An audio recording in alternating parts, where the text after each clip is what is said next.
last night of the season, the Red Sox invite the Miami Marlins to Fenway. It's just a two-game series, but the Sox will try to put an end to the stress the nation is suddenly feeling. The lead now at 6.5 games. Hi, everybody. Welcome back to Fenway. Dave O'Brien alongside Steve Lyons, also Garen Austin in just a little bit. Well, the nation indeed feeling a little bit of nerves these days. You know, it's been hot because of the weather, certainly, but also the sweep of the hands of Tampa Bay and the fact, Steve, that Chris Sale's been out of the rotation a while. Yeah, I mean, you can make a correlation to Chris Sale being out of the lineup and the fact that the starting pitching and the relief pitching hasn't been as effective in recent games here. You always knew that you had Sale every fifth day to stop any problems that you have, but look at the numbers here over the last 8 ball games. The record's not good. Talked about the offensive troubles. Look at the pitching issues here with the ERA near 5, and the simple fact that this team has not been clicking on any cylinders lately. So one start since the 27th of July. I think some people will be surprised that the one-loss record is as good as it is, but lately I think beginning to suffer. Red Sox certainly need the big left-hander back in there. Tonight it'll be Brian Johnson on the mound. Xander Bogaerts among those who continues to swing a pretty good bat. He needs some more help in game number 1 against the Miami Marlins, coming your way from Fenway Park.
The all-new Subaru Ascent. Love is now bigger than ever this summer. And by Southwest Airlines, low fares, no hidden fees. That's transparency. Sox back home just for the 2 nights against the Marlins. Time now for our Xfinity X1 report. We go downstairs to Garen Austin. Hi, Obi. I'm here in the Xfinity Zone, and what an uncharacteristic weekend for the Red Sox, who were swept for the first time this season. They've now lost each of their last 3 games, and earlier Alex Cora talked about what they need to do to improve and get things back on track. I think offensively we need to be better all around. I think we haven't swung the bats the way we know we're capable of. But at the same time, I've been saying all along, you know, those 5 games we play with those guys with the Rays. I mean, as far as stuff, that's probably one of the best, you know, top 3 teams in the big leagues from pitch 1 all the way to the last pitch of the game. But we still have to hit, and we didn't do that. I think we hit some balls hard in Tampa. We didn't cash in, but at the same time, we didn't have too many quality at bats put together. So hopefully today is a day that we start doing that and start getting a roll. The Red Sox are 17-3 in their last 20 interleague games here at Fenway Park, and hopefully being back home will help them turn things around. When we come back, it's Brian Johnson versus Jose Urena. Dave O'Brien and Steve Lyons are on the call. Stay with us.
Baseball and the Red Sox.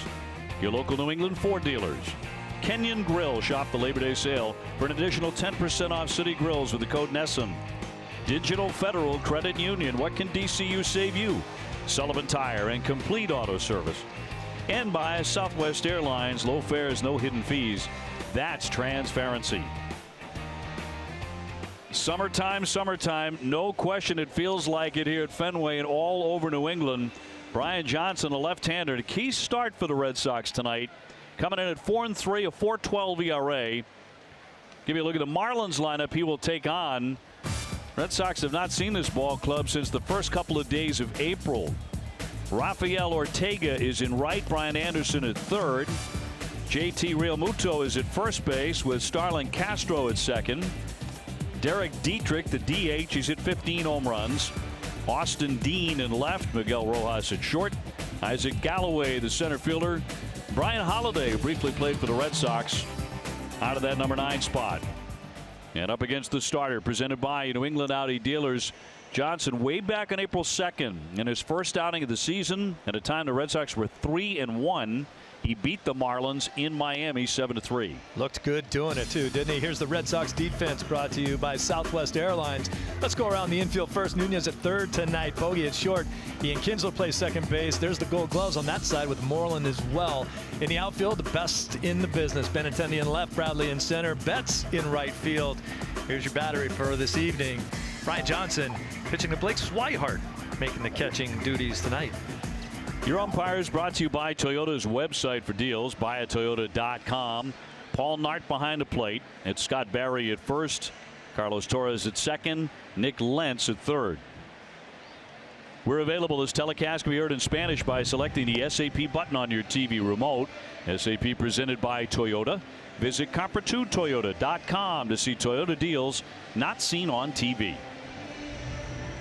And the weather is going to be very, very hot the next couple of days. 90 degrees at the moment, clear skies, but you do what you can to stay cool this evening. It's not working too well. A long discussion with the umpires and both managers about ground rules tonight. It's kind of strange. Fenway's been here a few years. All these guys have played here a bunch. Yeah, Don Mattingly knows the ballpark rather well. Oh, yes, he does. Had some very good days and nights while with the New York Yankees. He was a .313 career hitter in Fenway Park. So they have finished that up, and we're just about set to go. Ortega will lead things off here. Red Sox at 90-42. They have not lost 4 in a row all season long. They're the only club in the majors who can say that. And Alex Cora determined they'll stay away from that tonight. But after the sweep at Tampa Bay, you and I had the series, Steve, and the Red Sox came away, I'd say, a little bit humbled. Tampa Bay, to give them some credit, was playing awfully well, but there was no facet of the game that really bore resemblance to what the Red Sox had done before this season. Well, you know, it happens to every team every season where you go through a period of time where you're just not getting it done. Offensively, defensively, nothing really worked. Pitching staff wasn't very effective. The hitters couldn't get hits. They couldn't string them together. They didn't drive the ball. Hey, happens all the time in this game. That's why it's a hard game to play. Like a lot of people didn't think it would happen to this Red Sox team. Yeah, I guess not. Here in 2018. Now Ortega to dig in, the right fielder hitting .262, no homers. He's driven in 3 runs. Hey, we're hoping that's all over with, but those stretches can go on for a while for some teams. Well, good to be home, at least for a couple of games, and the first one in there for strike 1. And with the off day yesterday, I think really helped. Ortega, left-hand hitter from Venezuela. He's done a nice job in this leadoff spot since coming over.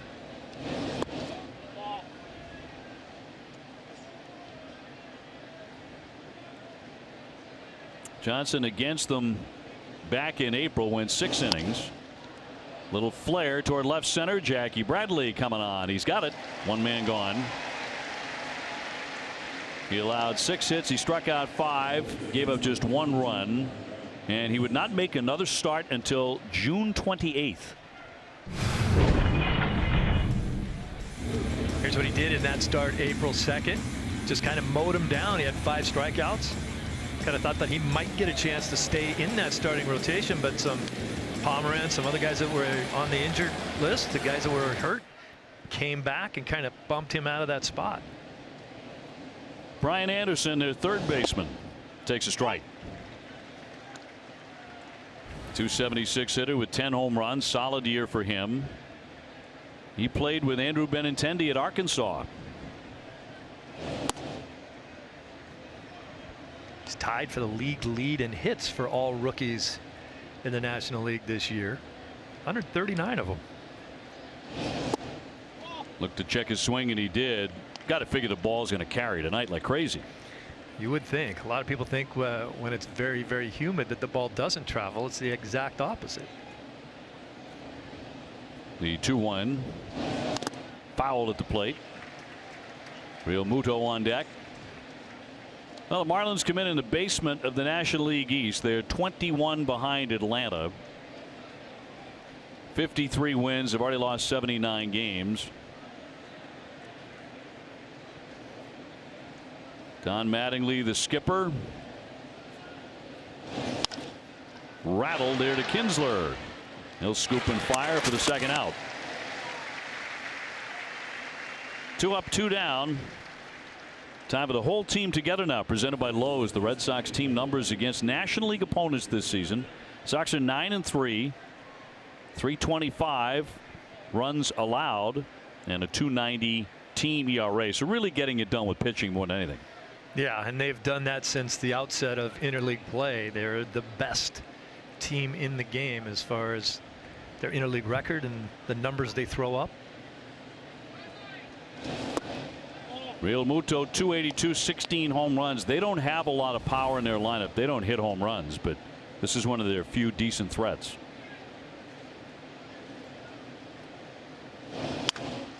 To the third baseman, and a routine play for Nunez. Nice start for Johnson. He gets him 1-2-3. Red Sox back home and coming up.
Toyota's official website for deals, buyatoyota.com. It goes Betts, Benintendi, Moreland, JD Martinez, the DH, Xander Bogaerts at short, then Nunez, Kinsler, Swihart doing the catching, and Jackie Bradley, the center fielder.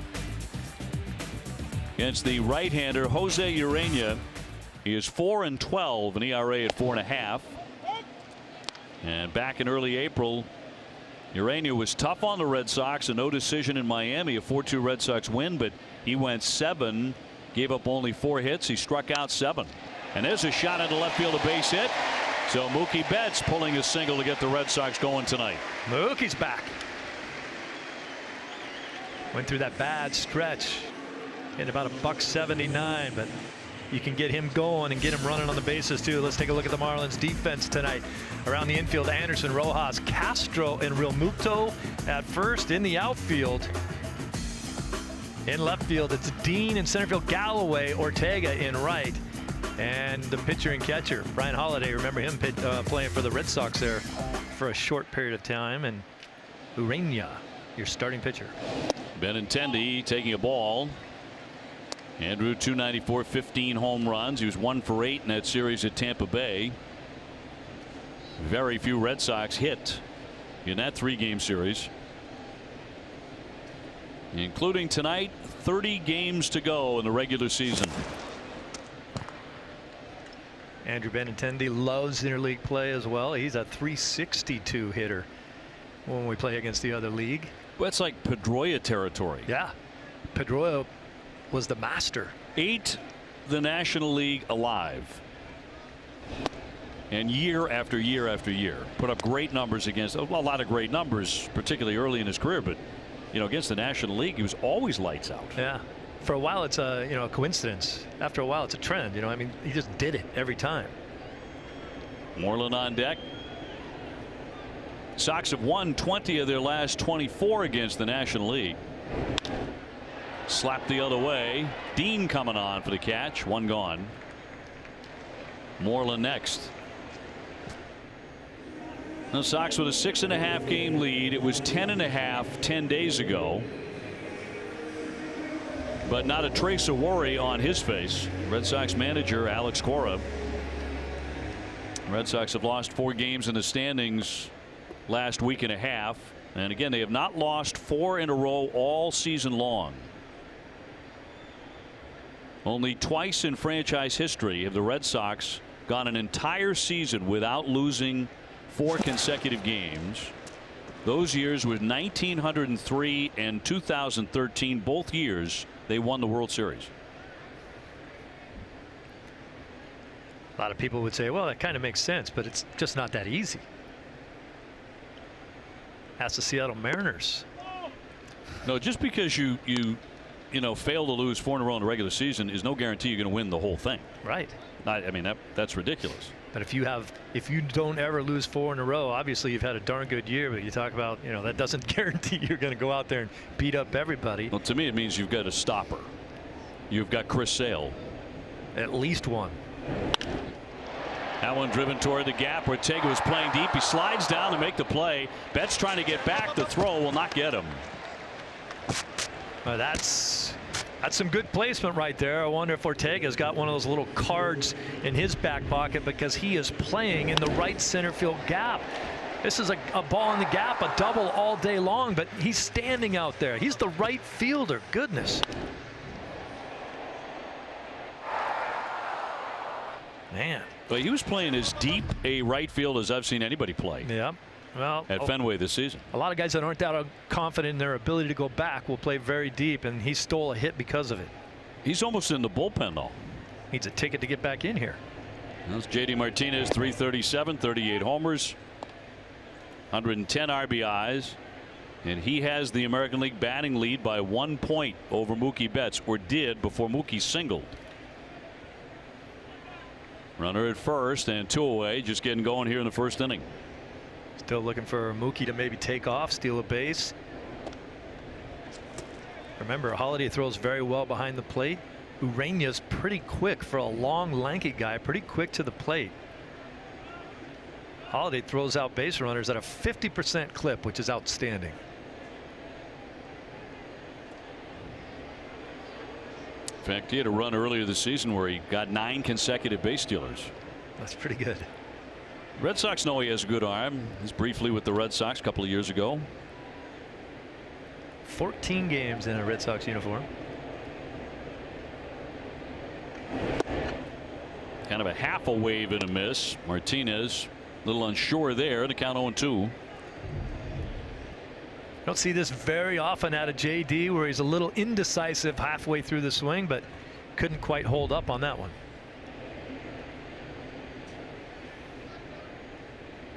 Mookie Betts with 26 stolen bases. Not going. Fouled away. Red Sox come in having dropped 6 out of their last 8 games. The Yankees are underway in the Bronx against the White Sox, who beat them last night. And they have no score.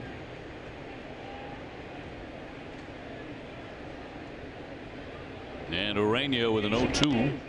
And there's a fly ball to left center field, but Galloway moving over. And we'll put that away. The Red Sox strand a base runner.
Top of the second, no score. Brian Johnson back at it.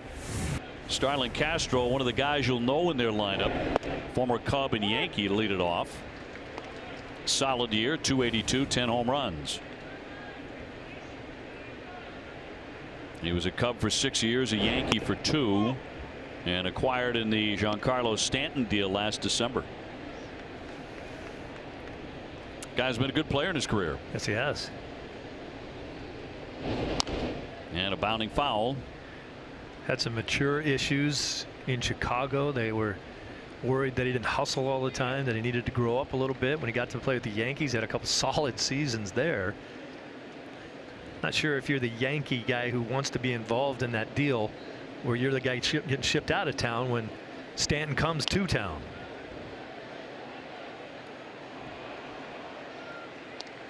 Well, they're a team that doesn't score many runs. In baseball, only Kansas City has scored fewer runs. Only Detroit has hit fewer home runs. They don't walk, and they don't steal many bases. Doesn't leave a lot of room for good stuff to happen. No, at least not yet. So Derek Jeter, who's running the show there in Miami, he's taken some lumps. Chopper here to Bogart. Sander up and over. One away. Let's toss it down to Garen Austin. Good evening, Garen. Good evening. Well, hi, guys. Just a few updates. Eduardo Rodriguez will start on Saturday in Chicago, and Alex Cora said this is huge because it allows Hector Velasquez to go back to the bullpen. And Christian Vasquez, who is catching Stephen Wright tonight for Pawtucket, will DH tomorrow, and they expect that he will be activated soon as well. And Rafael Devers is making progress, and they hope that he will go out on a rehab assignment later this week. And, guys, Chris Sale played catch yesterday. He played catch today, but still no timetable on when we can expect him back. Guys. All right, Garen, thank you. I'm sure Red Sox fans are at least happy to know he's been throwing the ball some.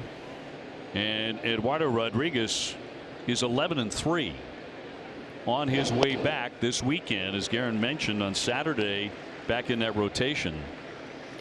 Christian Vasquez is lobbying to be activated on that same day, and with the possibility of maybe catching him on Saturday. I know that's what he wants to do. We'll see if he's healthy enough to do it. Derek Dietrich, the DH, 270, 15 home runs. This guy should be playing for Tampa Bay, because you pointed out a few times that Tampa Bay has 3 guys on that team that get hit by more pitches than anybody else in the game. Dietrich's been hit 17 times this year. 89 times in his career. Well, how do you figure that? Why are there some guys? I'm sure you played with guys who got drilled all the time. And I know guys who crowd the plate and don't move are going to get hit, but sometimes it's not just that. Yeah, he's more of a diver. That's why when you watch him swing, he's going to dive in towards the plate. That front foot, which is opened up now, will close way down. And if a ball runs up and in on him, he's not as able to get out of the way. You see him with the armor on the elbow if you're going to get hit a lot. See that front foot come diving down out over the plate? Got hit right there. That one didn't count. So something's always hitting this guy, the 2-2. He rips that one foul. You don't see many guys do that as much anymore. You don't see guys with closed stances like there used to be in the 80s, and you don't see guys that really dive in and dive out over the plate in order to take their swing either. One man out.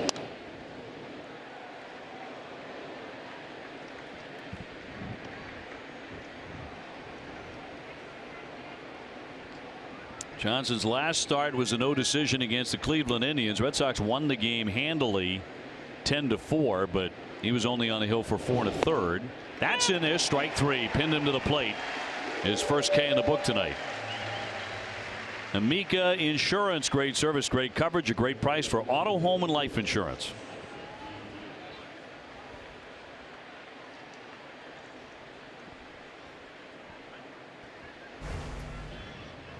Brian Johnson just freezes him here on this pitch, looking for something else, didn't get it. Breaking ball, jelly legged him a little bit. You like it when they take those for strike 3. Of course, he's had an 11 strikeout game. That came against the Yankees. This is a team that doesn't walk much. Austin Dean, the left fielder, 211 batting average. He made his major league debut on August 15th after a call up from AAA New Orleans. Became the 11th Marlin in team history to have a home run be his first hit at the major league level. I know I called several of them in 1993, 94, 95, 96, 97. A lot of firsts. Yes. As one of the original broadcasters for the then Florida Marlins. Right. Now in downtown Miami, 3-1 and in there for a strike. Dave Dombrowski was the original general manager. Certainly down there was. for your club. Yep. David built a World Series champion after 5 years. 1997. And had the team that they blew up after 97, he had that team signed to multi-year contracts. High fly, left center field, on the move, Jackie Bradley. Plenty of time to the track. He's got it. Another 1-2-3 inning for the left-hander Johnson.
Tires. Xander Bogaerts last 7 games at home, hitting .370, 2 home runs, 5 doubles. Toyo Tires, the official tire of the Red Sox, and he's going to lead things off here in a scoreless second inning. Batting .283 with 19 homers. Yeah, through this tough stretch that the team's been going through over the last 10 games or so, that's one of the guys that's still swinging the bat pretty well. So is Moreland, so is JD.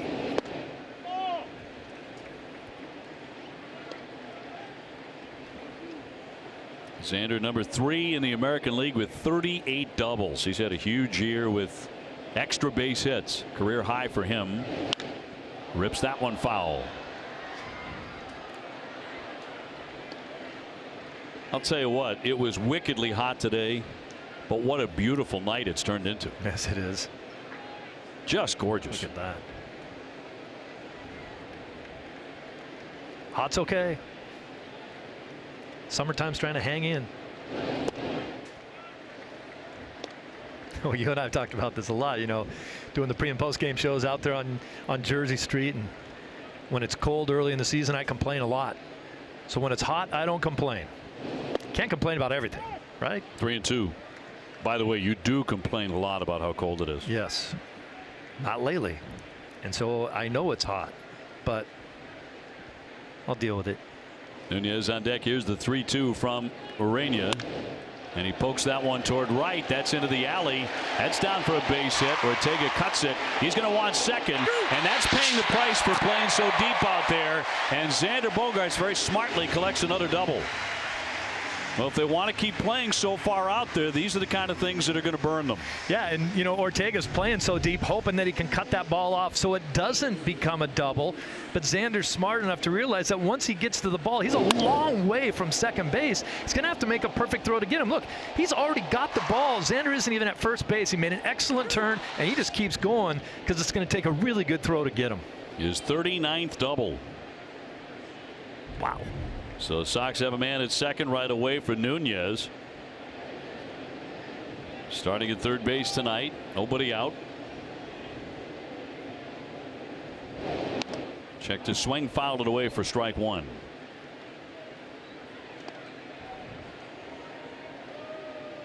Red Sox still have the second biggest division lead in baseball at 6.5. Cleveland is up by 13. But Houston only 2.5. Philadelphia 3.5. Cubs 4.5. And Arizona by 1 over Colorado. So how deep this defensive outfield plays. There's a good look at it again. Hard to hit it over their head, but you can drop one in front of them. Kinsler on deck and in tight, 1-1. Eduardo does have a 5-game hitting streak.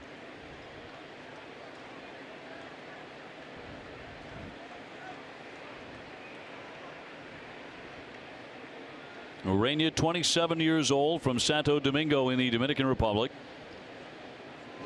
Good live arm. Making his first start since that 6-game suspension.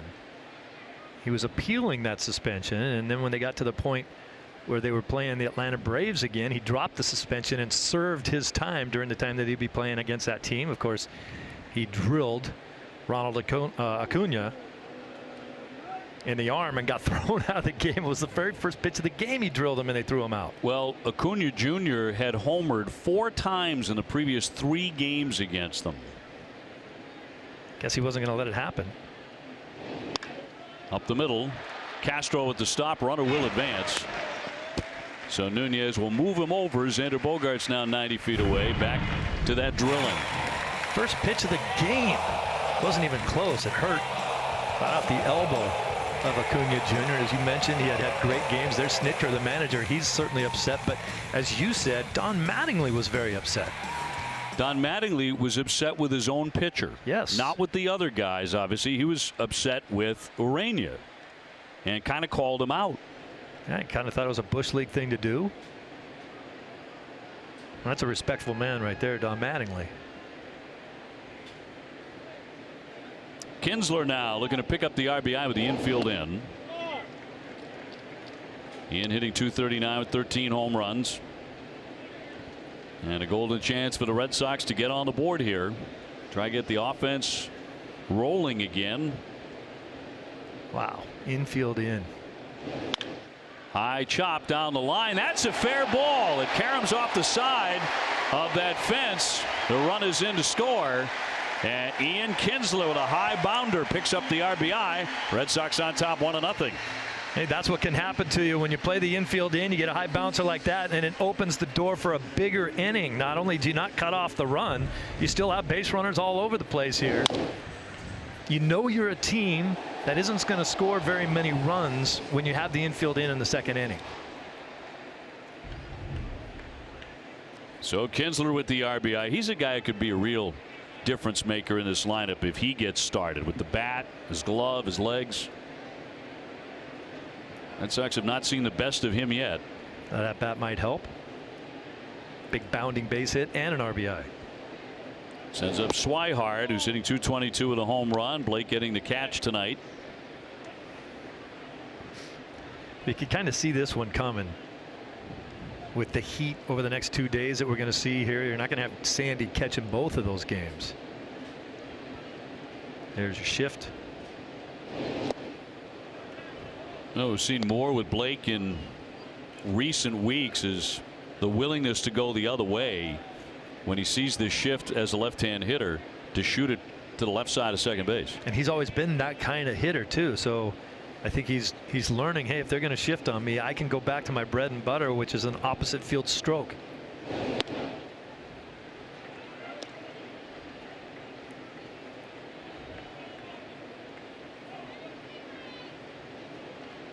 Urania was tough a year ago. He went 14-7 for the Marlins with a .382 ERA. So he's taken a bit of a step back this year. Last year he started in the pen. They had a couple guys get hurt. He stepped right in and had a really fantastic year. Right now 4-12 with a .450 ERA. 1 out, 1 on. And he takes one up top. So good count for Blake Swihart. Jackie Bradley on deck.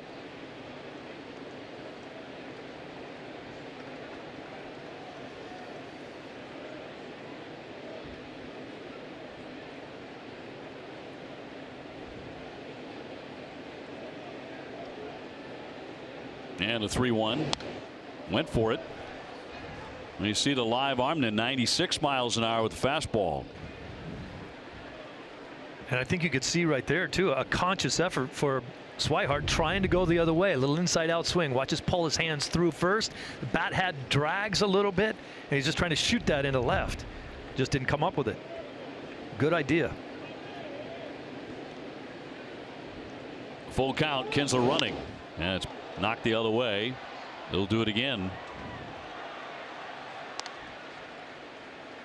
Tomorrow night, game 2. It's a little bit earlier. It's a half hour earlier with the start time at 6:35.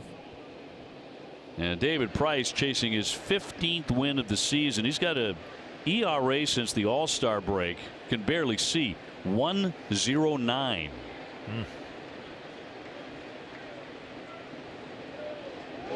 Runner goes again. A ground ball flip into second. Got him there and on to first. They do turn the double play. So kind of a nifty turn by the Marlins with a drawn in infield to retire the side.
new plans will include access to potential 2018 postseason games. For more information, go to redsox.com/season tickets. Red Sox in front 1-0 as we bring you the third inning, and a ground ball to third, snagged by Nunez. Bit of a spin, and he gets him. One pitch and one down, and Johnson has started his night by retiring the first 7 Marlins.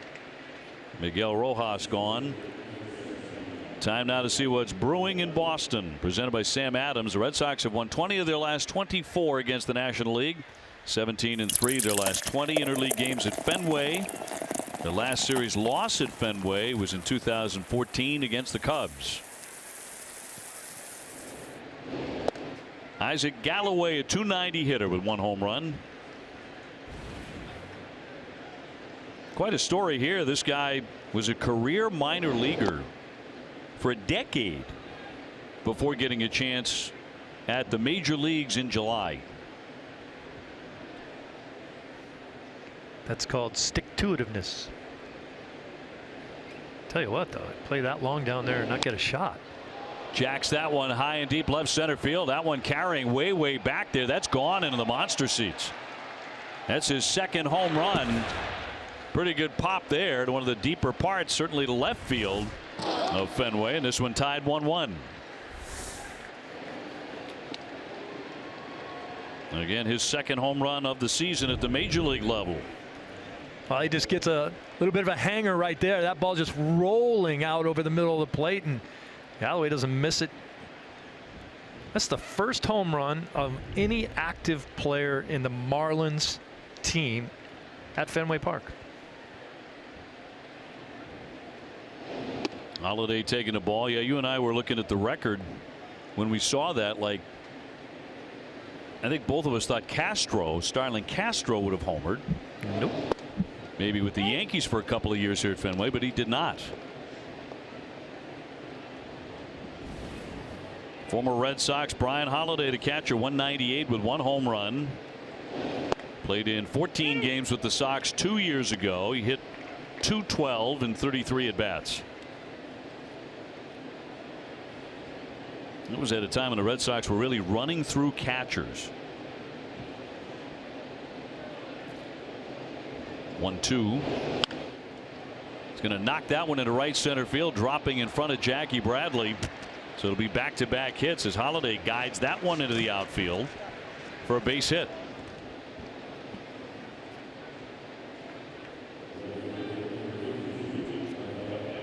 So a man on for the top of the order, and Rafael Ortega,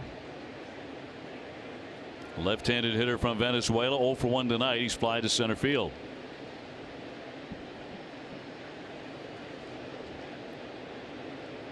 And Red Sox will be on their way to Chicago right after tomorrow night's game, as that one disappeared, strike 1.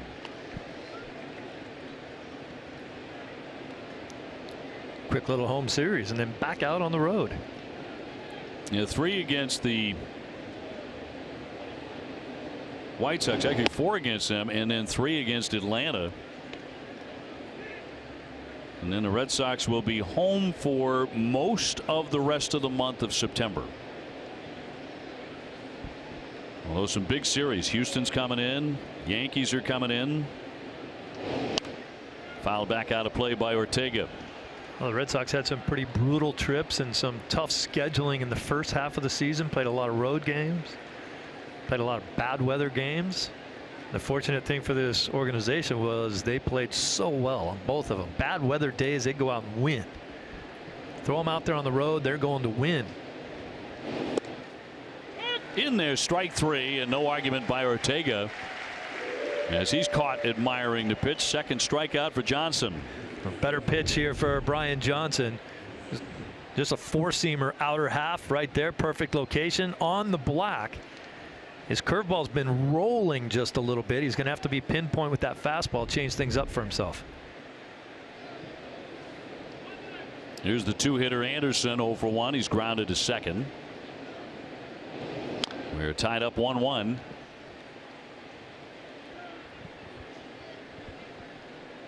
Anderson's had a good solid year. He's a rookie. He's number 2 in doubles among rookies in the National League with 27.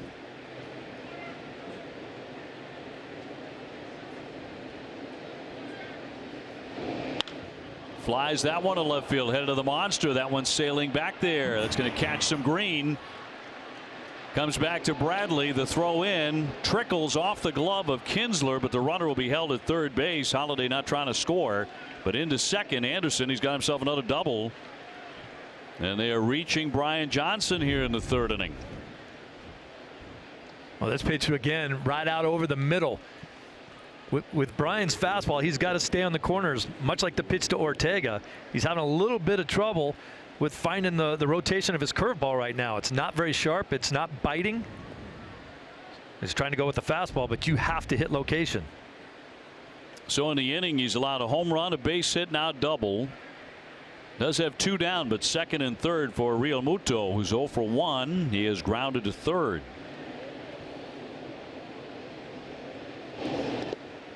And blocked by Swihart. No advance by the runners.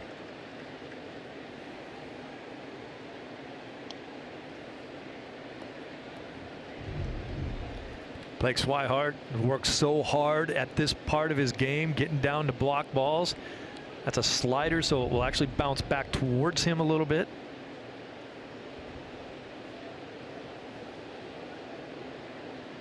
At the moment, a 1-1 tie. Johnson trying to survive here in the third inning. And this is a guy who's up there to swing the bat. He practically never takes ball 4. He's walked 29 times all season.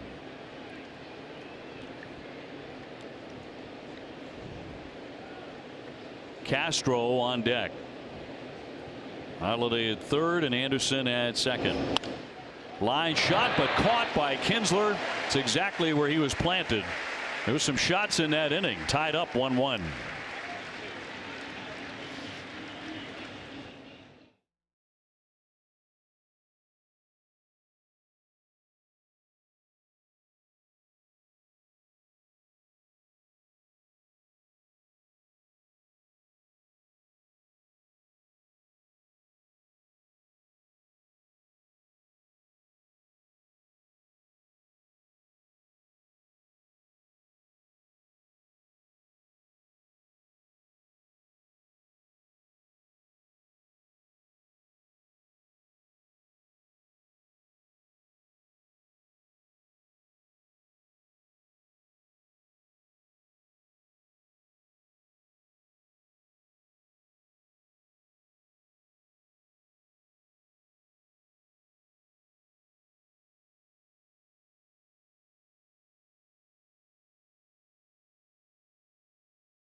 Catch a condensed 2-hour version of this Red Sox game at midnight on Sox and 2. Sox and 2 brought to you by Cumberland Farms, where you can get iced coffee for just 99 cents, any size, any day. Jackie Bradley swinging to the first pitcher in the bottom of the third and flicks that one foul. Up to hit at .224 with 11 home runs. Red Sox 1 and Miami 1. Mookie Betts and Andrew Benintendi to follow against Jose Urena.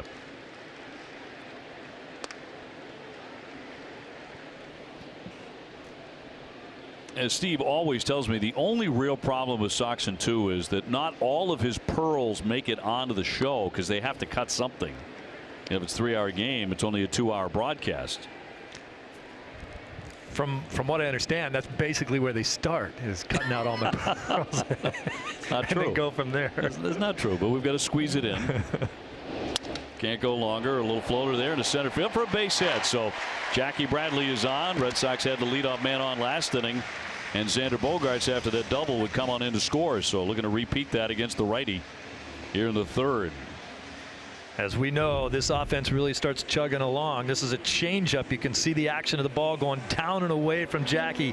Boy, did he stay all over that. Right down over, right back up the middle. Exactly what you're supposed to do. You get production out of the back half and flip that lineup over for the big guys. And that was not a strike. No, that had spun out of the strike zone. Yeah. Got himself a base hit. Mookie Betts already has one tonight. He's singled to left to begin the ball game for the Red Sox.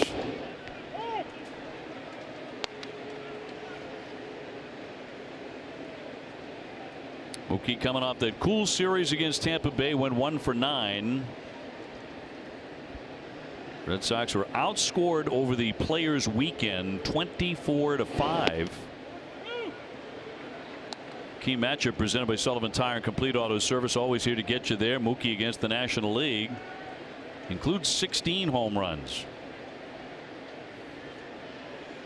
I think the Red Sox had fun with some aspects of the Players Weekend, but they're happy to be back in the regular uniforms. They've never won a game In the Players Weekend, that's right. in the 2 seasons of it. 0-6. Ugh. I have no idea if that means anything. Probably nothing. Just doesn't feel good.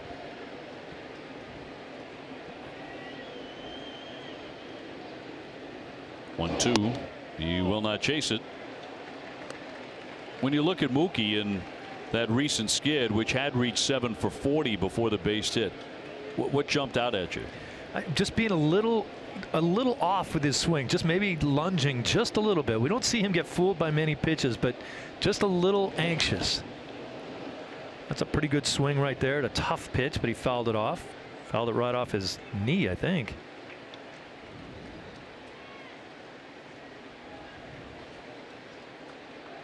Tim Hires watching him very, very closely. He's had a lot to do with the transformation of Mookie's swing from last year to this year.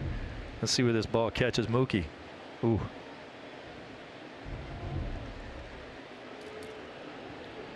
And Bradley with a big hole there on the right side for Betts to shoot it through. It goes high and tight. On deck, Benintendi.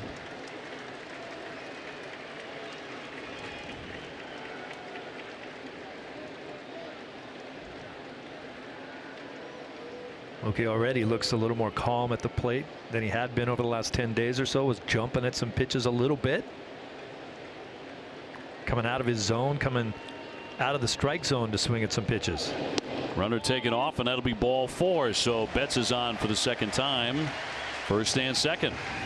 Let's take a look at Mookie Betts' swing here on the left-hand side on August 2nd against the Toronto Blue Jays. This is the ball up and away from him. Look at him just stay back, gets that front foot planted just fine. Look at all the weight on his back foot. And then he'll just hammer this ball in and right up into the outfield for a double. Great balance. And now on the right side, here's August 23rd. Gets that foot down though, but look at the back foot almost coming with it. It's kind of coming up off the ground. There's not a lot of anchor weight on that foot at all. It's coming up as well. And then when he goes ahead and swings, he doesn't get it. Now you can pick apart a lot of swings if you want to. I'm not going to say too many bad things about what Mookie Betts does with a bat in his hands, I'll tell you that. You kind of have to dig. You have to try hard to find something wrong. The year that he's had. Yeah. Guy's hitting 336 coming in. Oh, so he didn't get a hit for a week. You know, come on. He's back. He's been on base twice tonight.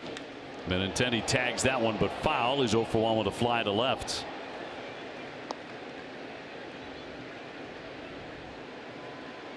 Some of the guys on this ball club, when you look at what Benintendi's done, scored 91 runs already. What Mookie does, what JD does, what some of these hitters do. It's not easy to be that good for that long during a season. And I think that's one of the points, and it's very fair, I think. It's 162 games. The season started in March. Yeah. A team that had been a runaway locomotive most of the summer is due to slow down a little bit at some point. And without Chris Sale to hop in there and stop a little bit of a skid, he's only made one start in a month. That one tag into right center field, keeps on rolling into the alley. That'll bring in a run. Around to score, Jackie Bradley. Into third, Mookie Betts. It's dropped out there. He will not advance, though, although he gave it a thought. And the Red Sox take the lead. A ringing shot by Benintendi. Oh, look now. Benny heating it up again, too. This is just a beautiful Benintendi swing. Bat head tripped right through that hitting zone there and just smokes this ball over the second baseman's head. Shortstop's head, really, I guess, the shifty player over there. Watch Mookie Betts coming around third base. Watch his awareness. He knows when the throw's coming in. He knows there's a possibility of him going on to the plate if that throw comes into second, and then he keeps watching in case someone drops it. They did, but they didn't drop it enough for him to keep going. But that's doing exactly what you're supposed to do coming around third. So the Red Sox in front, looking to build a big inning. Here's Moreland, who hit the ball hard and lined to deep right field, actually right center field, his first time up. Next RBI for Mitch will be the 500th of his career. Got a great chance here with Betts at third, Benintendi at second, and nobody out. Put the ball in play hard somewhere. The infield backed up on their right side. Here's the 1-0.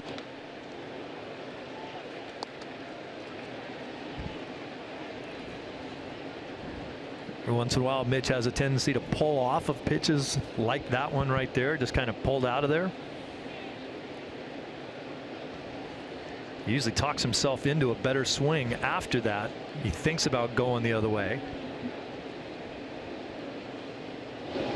1-1 won't chase it. I remember you and Mitch had a conversation after the Red Sox had cleared Customs in Toronto about this point, about, you know, occasionally pulling off, and he was talking about the techniques he uses to get back to, you know, a better swing. In this case, trying to pick up an RBI. See 2-2. Pull off of that pitch too. You see him just kind of pulling out of there. His body turns. You know, he's headed towards first base a little bit. Watch that front hip fly out. But like I said, you know, two things that we were talking about. We said every once in a while I crush a ball when I'm pulling out too, if I catch it just right. Right. But I usually do then try to talk myself into getting back up the middle in that same at bat. He'll go down hacking, strike 3. So that's the first out in the inning, as Moreland will fan in front of JD Martinez. Get expert emergency care without ever leaving the ballpark at Beth Israel Deaconess Medical Center First Aid Station at Fenway. Located behind Section 12 on the lower concourse, Beth Israel Deaconess Medical Center is the official hospital of the Boston Red Sox. Visit BIDMC.org. Don Mattingly trying to stay in the game early, so he will intentionally walk JD Martinez and load up the bases. And Juan Nieves, the pitching coach, is coming out. You'll probably remember Juan with the Red Sox in 2013 with the world champions as the pitching coach. And they're all filled up now for Xander Bogaerts, who's 1 for 1 with a double in this one. Someone must not have been watching the scouting reports of what Xander likes to do when the bases are loaded. The 3 grand slams that he's hit. 84 RBIs and counting. I get it though, Dave. You got to pick your poison here, right? You want to face JD, or if you do face JD, then you have the possibility you're going to face both of these guys. So they've said, I only want one of them. One man out and a man at every base. Mookie Betts at third. Andrew Benintendi at second. JD Martinez at first.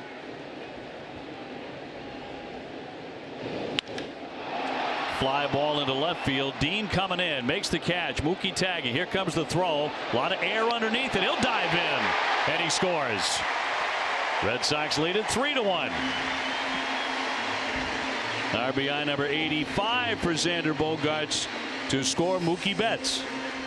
Not too many guys in the game of baseball can score on this fly ball. It's not deep. This is a shallow fly ball in the left field. Only Mookie Betts tries to score on this because he can. Look at the speed, the hustle. Throw was up a little bit, and that helped. Benintendi holding at second base. So the sacrifice and the RBI. Bogarts, I mean, every passing day it looks like he gets closer and closer to 100 RBIs for the first time in his career. 20 RBIs in his last 18 games now. And Nunez will take a strike. You have more RBIs than games played. You're sailing along pretty good.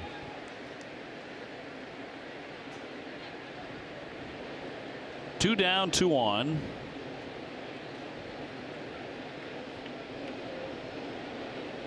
And the 0-1. Red Sox really made this youngster pay. With Jackie Bradley leading off the inning with a base hit, he scored. Mookie Betts took a walk, he scored. Benintendi with an RBI double in the inning, and Bogarts with the sac fly. Bounced it, the runners will hold. A nice testament to the way that Nooney's been swinging the bat lately too, using the entire field. No shift on Nunez as he stands at the plate right now because he's spraying it around. There's, we see everybody pretty much straight up, except for in the outfield they're playing him a little the other way, but the infielders straight up.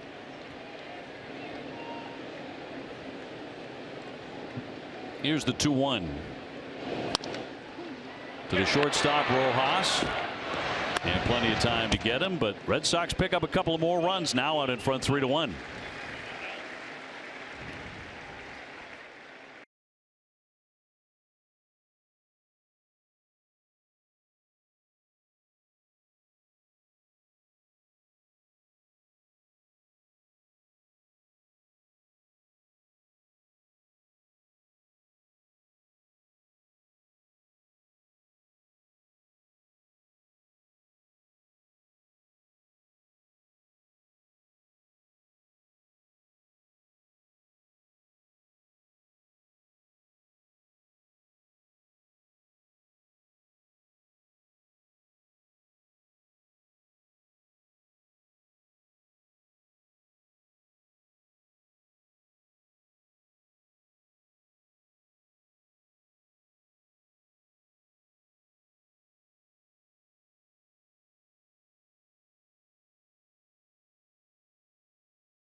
At Fenway, prices and service better than you can imagine. Visit aceticket.com today. It's pure joy right there. Steve Lyons, Dave O'Brien, and Garen Austin with him as Castro leads off with a fly ball into center field. Jackie Bradley still moving back all the way back to the wall, leaping, can't get it. It caroms back. Mookie Betts will scoop and fire, and into third base with a triple is Castro. Well, I think that ball sailed on Jackie a little bit. He still got back there in plenty of time, but I don't think he thought it was hit hard enough to get all the way back there to the wall. He made a great effort up against the wall. He just can't quite get up high enough. Get up there, Jackie. Look at that. Hit about a foot above where he is. Just another kind of a rolling breaking ball. There's no bite on it right now. Jackie gets back there, gives it his best shot. Everybody backing up on that play. Well, it's kind of a continuation of last inning when they had a double, a base hit, a home run, and a hard hit out to boot. So Johnson trying to pull it together. Dietrich 0 for 1, struck out looking in the second. And he chases there. That's what he's got to be able to do to the lefty in the lineup. Throw that sweeping slider to the opposite side of the plate. Get someone to swing at it.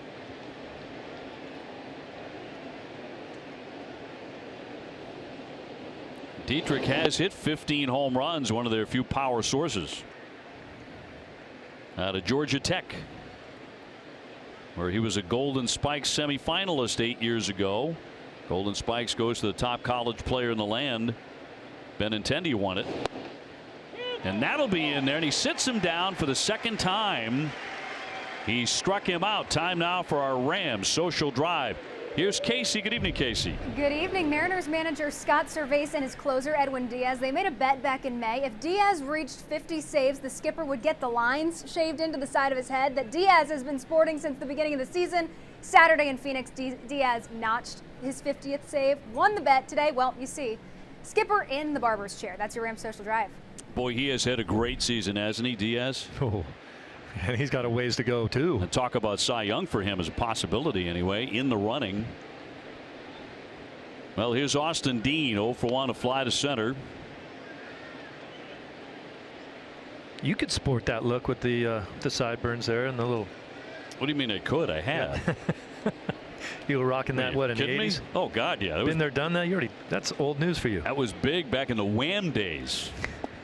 And that's going to be downstairs. The count 2-0. Well, wake me up before you go. Yep. There you go, brother. And we all make mistakes. Some of them we have to live in infamy with. Here's the 2-0.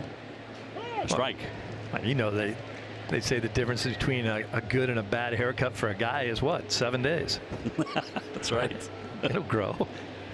Boy, Eck talks about some of the haircuts that he gets. I can't believe what he pays for a haircut, man. The 2-1 will miss high. Well, when you got that kind of style, it takes a while. I can't pay that much for a haircut.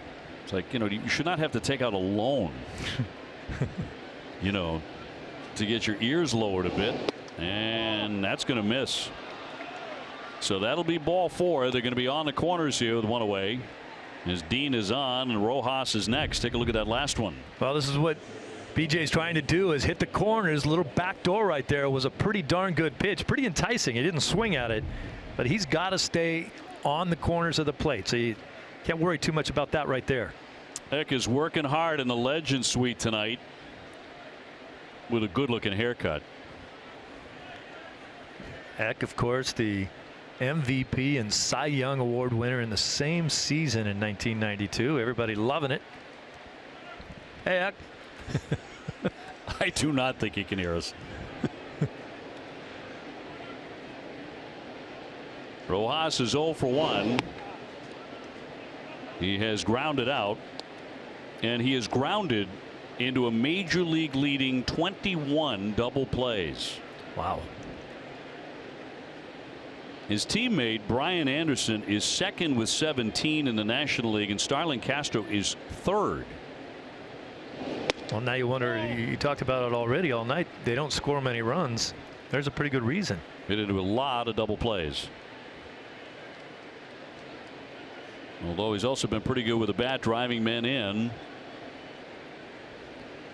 First shortstop with double figures in home runs. He's got 10 right now since Jose Reyes. Popped him up on the infield. Moreland on the grass to put that away, and there are 2 gone. Fantasy football draft season is here. Get the edge on the competition by heading to NESN.com/fantasy for a full fantasy football draft kit. You got to have that draft kit if you're going to partake. If you're going to be serious about it. Yeah. The Red Sox are going to get activity in the bullpen as Galloway prepares to hit. His last couple of innings have been high stress innings for Johnson. He's got a runner at third, runner at first. Galloway homered in the 3rd inning up into the monster seats. And it's Brandon Workman throwing. His pitch count right now is manageable, but like you said, he has been getting hit hard and some serious stress going on out there. Got to get out of this inning.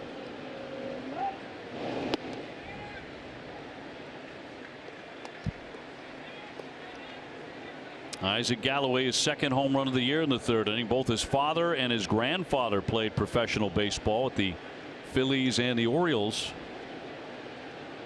Here's the 1-0. Fouled away.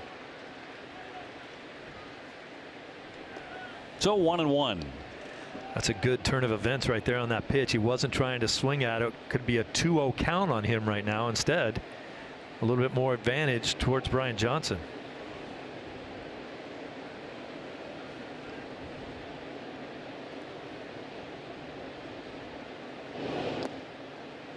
Two balls, one strike.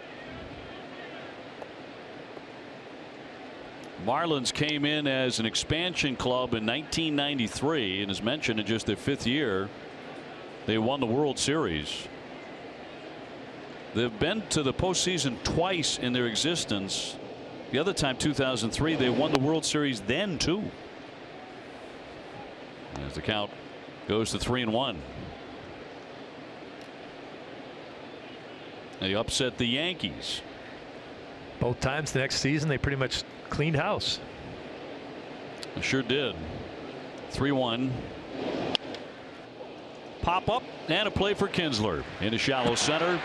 And Johnson does a nice job there. Despite a double and a walk, nothing comes of it. He shuts him down.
Price for just $49.99. You can watch every out-of-market regular season game live or on demand.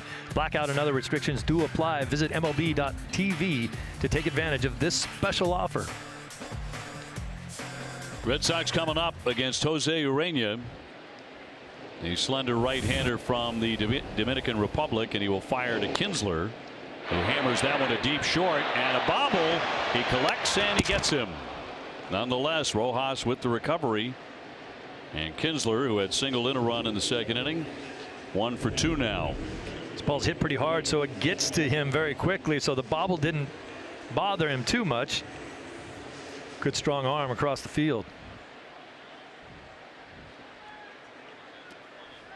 Bobbled that thing about 3 times. It still ended up in his glove. 1 out, Swihart. He's hit into a double play, 0 for 1.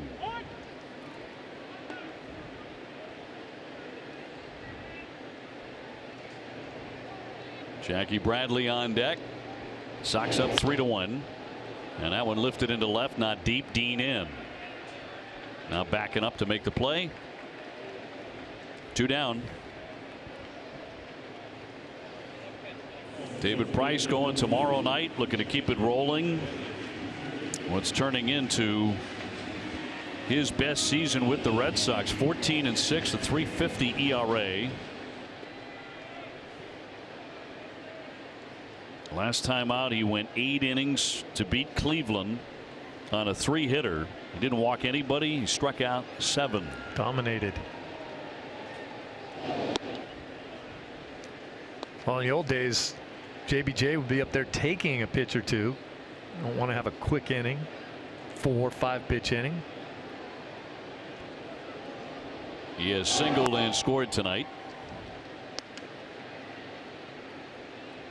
And to me, that's like just unaware of the surroundings and how this inning unfolded. Urena should be throwing a strike. Throw him a first pitch strike right down the middle. He's probably not swinging. Mookie Betts on deck.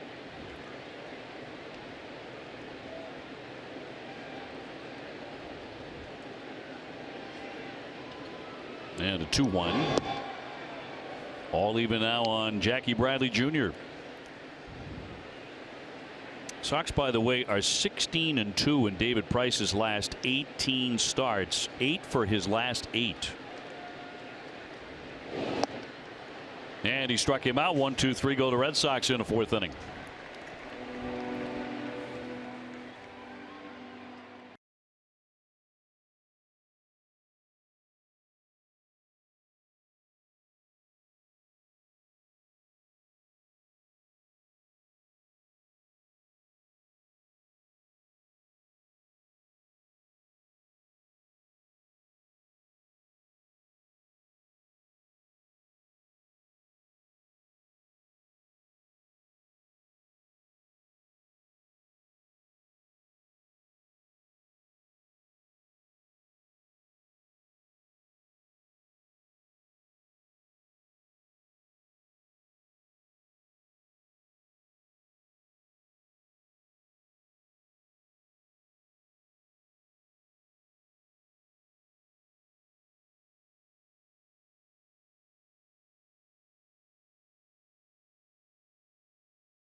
Brian Johnson will begin the 5th inning with a 3-1 lead.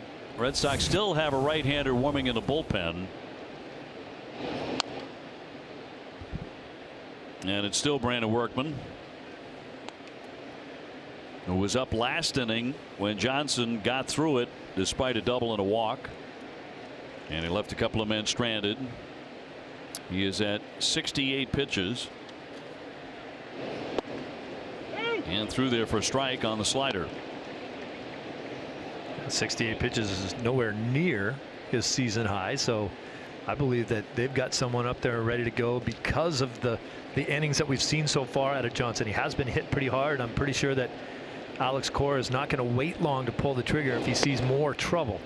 And rare for him to go longer than 5 innings anyway. Last time out 4 1/3. He's gone 5, 4 2/3, 4 2/3, 4. And you know he wants to go deeper. He's been chomping at the bit just to get deeper into ball games to feel like a more successful starter. Fly ball off the end of the bat to right. And Mookie Betts with the grab for the out. Time now for our Dunkin' Donuts poll question. Do you think the Miami Marlins will be successful under Derek Jeter's leadership? Text 1 for yes, 2 for no. Text your answer to 536-536. Message and data rates may apply. 1 message per vote. He had a couple of like town halls down there in Miami when he first took over, and they did not like what they heard right away. He was pretty honest about what was going to happen as far as doing stuff like potentially trading away Giancarlo Stanton, which did occur, of course, to the Yankees. They weren't thrilled with it. Lined up the middle for a base hit. So Ortega is on. He's 1 for 3 tonight.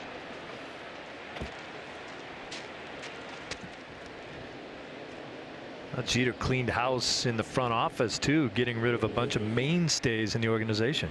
Now here comes Cora. He's making the call to the bullpen right here.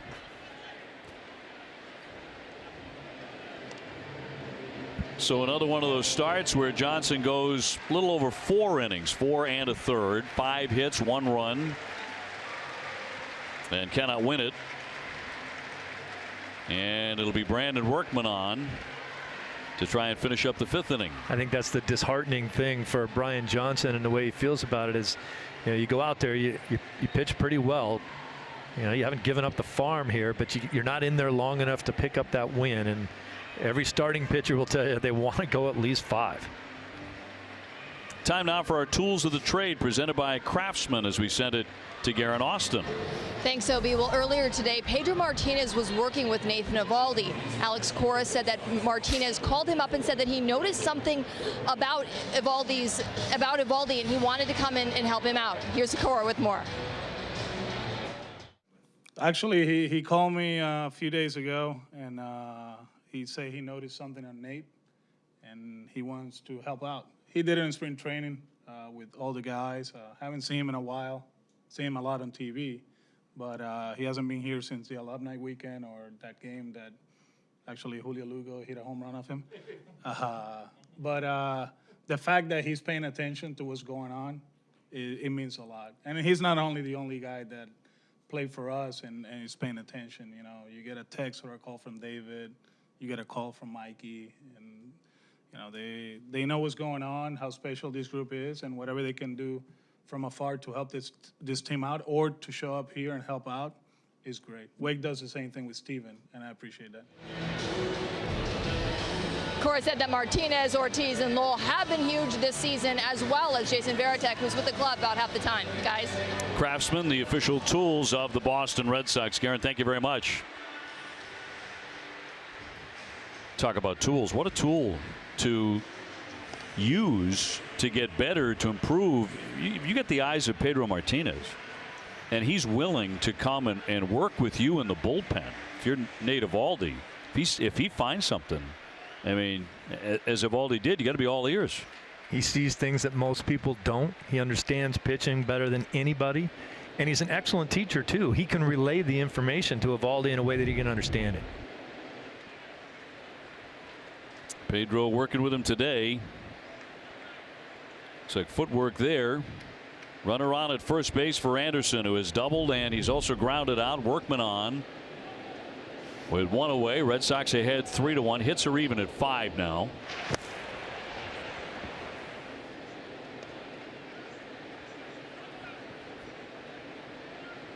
So Workman for the 31st time. It's been a solid year when he's been up with a 2.76 ERA. Wavered a little bit a couple of weeks ago.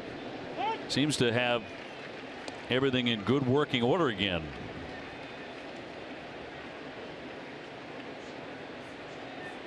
Gave up a solo home run in the 7th inning in Saturday's loss against Tampa Bay. In his last 8 appearances, his ERA is 2.08.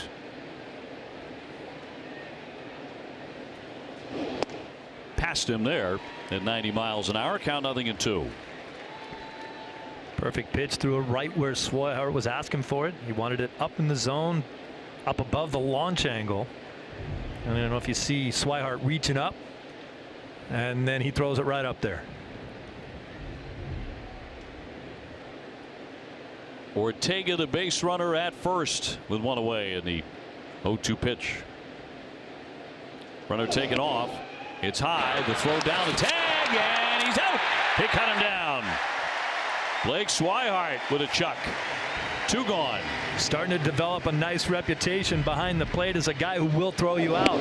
He's so athletic. It wasn't an easy catch and throw. Such a strong arm. Bang, Kinsler. He likes to do the Olay. I'll catch it up front, Olay past you, and get the tag on your way by. Swihart is probably not has the same quick release that Sandy Leon does, but he has an amazingly strong arm once he gets rid of it. 1 ball and 2 strikes, and Anderson. And cannot get him to offer to pitch in the dirt. The White Sox have taken a 1-0 lead in the 5th inning on the Yankees. That's in the Bronx.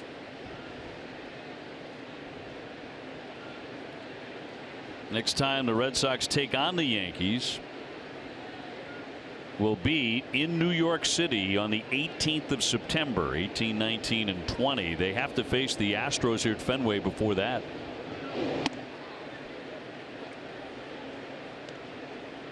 Red Sox also have another trip to Cleveland and finish the regular season with 3 against New York here in Boston.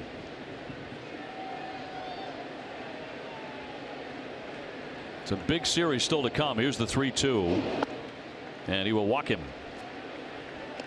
So Anderson is on with 2 away for Real Muto, the first baseman.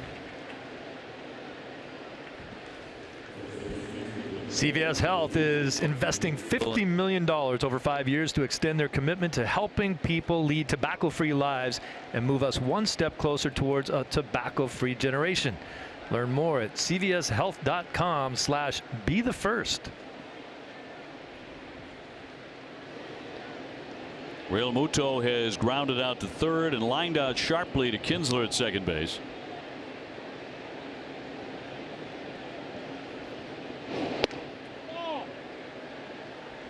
A couple of years ago, he had a very solid year, hit over 300.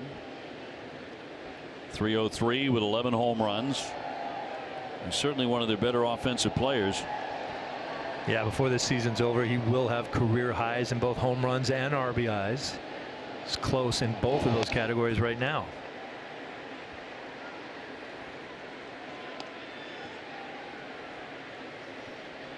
He's had a dreadful August.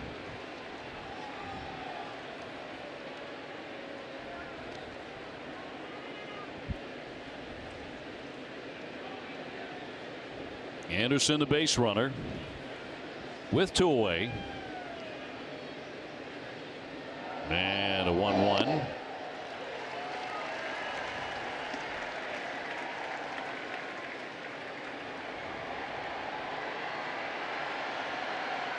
Red Sox still leading the major leagues in runs and in runs per game, batting average, slugging, OPS, doubles, extra base hits. So despite the slide, losing 6 out of 8, still number 1 in those categories, and are leading tonight 3-1. 1-2 from Workman, hammered towards short, through for a base hit. Anderson pulls up at second base. Real Muto with a base hit. So the Marlins have runners at first and second, 2 away for Castro. Now, Rafael Ortega did the Red Sox a favor by trying to get that stolen base. He got caught stealing. Dana Levangie with a mound visit to be joined by Swihart.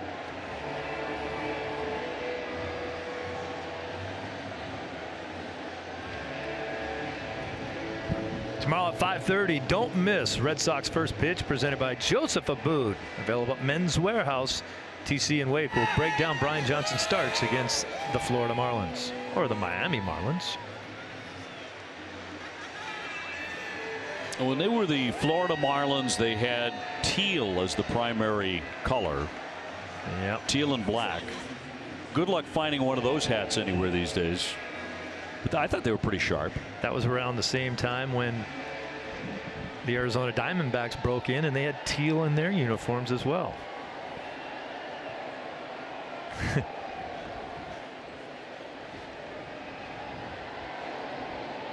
Two down, 2 on for Castro, who's grounded to short and doubled.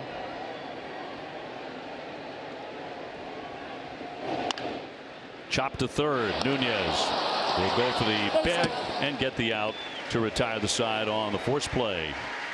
Red Sox on top 3-1 in the middle of fifth inning. Time now to check in with Garrett Austin on the Kenyon Grill first base deck. She's with a special guest. Thanks, Obi. I'm here.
By Poland Spring Sparkling, real spring water and refreshing bubbles.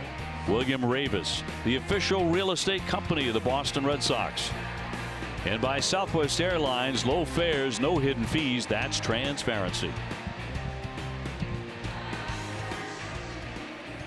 Sox will have a top of the order up. It'll be Betts, Benintendi, and Moreland looking to do a little more damage against Urania. In front of a big crowd here on a Tuesday night. And then again, we're starting a little bit earlier tomorrow evening at 6:35 for game 2. Red Sox have a travel night. They'll be headed for Chicago right after the game. And then a long series against the White Sox. David Price will pitch tomorrow night. And the Sox announcing that Eduardo Rodriguez will be back in the rotation on Saturday. Ready to get back at it. He's 11-3. Yeah, great to have him back. Now Mookie with a base hit, a walk and a run. Well, they've been going after Mookie with a lot of hard stuff, and first pitch changeup right there, but they're not going to get away with the hard stuff on Mookie very often. So for the moment, keeping you literally up to the minute on this, Mookie Betts has a 1-point lead in the batting race. Subject to change tonight. It's going to be a fun battle to watch for the rest of the season. And runs inside, he jumps back. 2-1.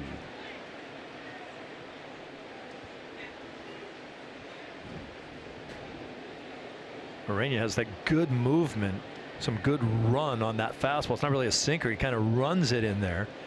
He's had a tough time keeping it on the plate, though, to Mookie Betts. He's inside many times. 3-1. Hold on to your hats if Mookie likes this one. You're looking at the 24 interleague games Mookie has played. Last 24, he's hit 8 home runs in those. High fly center field, but it hangs up for Galloway.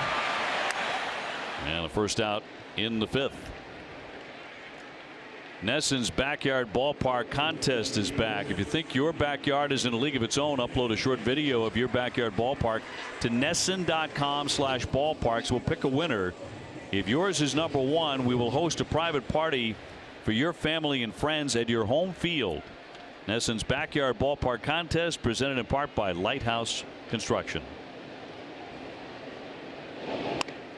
Little dribbler. Oh. Look at the spin on this. Urania with a little slip, but he guns and gets him anyway.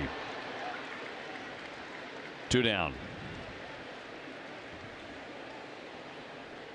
Urania looks like he's okay. That could have been one of those. You could blow your groin out when your feet slip out from under you. Look at the way that ball spun back towards him. Still made a nice play. That could be a big problem when your cleat slips out from under you. And Benintendi a little unlucky that it spun back toward the pitcher, not the third baseline. Yeah. So with 2 away, Mitch Moreland will climb in. He is lined to right and struck out. Red Sox head 3-1 in the bottom of the 5th.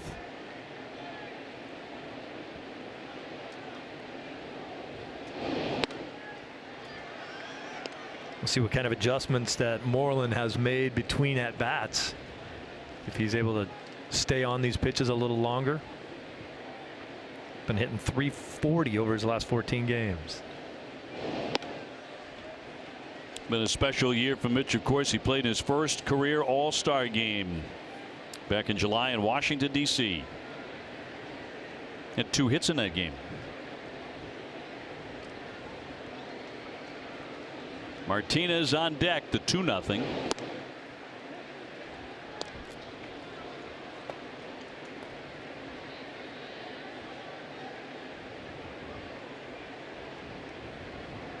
Trying to get on in front of the #1 RBI man in the game.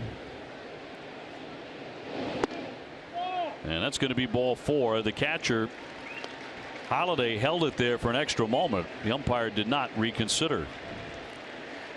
Don't miss WB Mason extra innings live right after this game. TC and Wake will break it all down for you.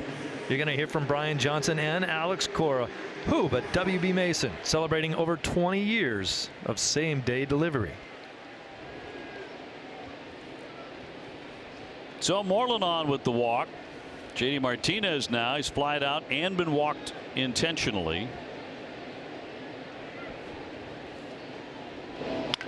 Hammers that one foul. Oh man, he hung right in there on that play. That was a tough hop down there, coming at you pretty quick. She stayed right in there to make that play. Watch this short hop, knocked it down. In a game, I'm sure she picked it up and threw him out.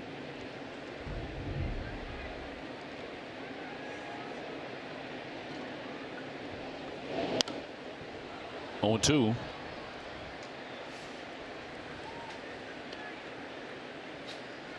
Martinez has a 6-game hitting streak.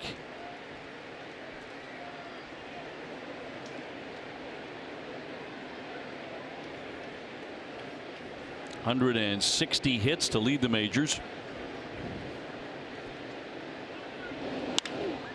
High fly into right field, driving back Ortega. He was already deep. I mean, he almost starts on the warning track anyway. And that will retire the side. A walk and 1 left.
Red Sox in front here. Game 1 of the 2-game series with the Marlins. Dietrich will lead it off here against Brandon Workman, who came on for Brian Johnson, who went the first 4 and a third innings. Dietrich has whiffed twice. Both times he was caught looking.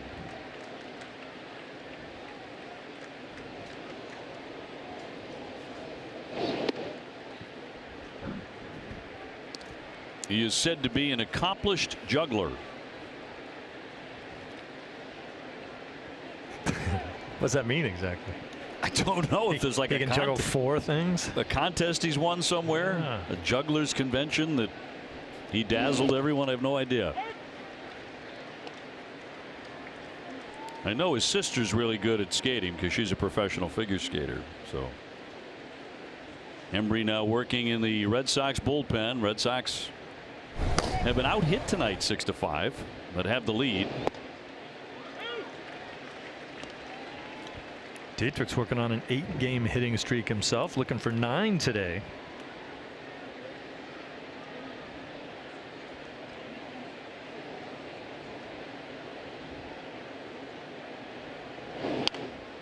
Little looper toward left, racing on Xander Bogaerts. Coming on, he'll make the play.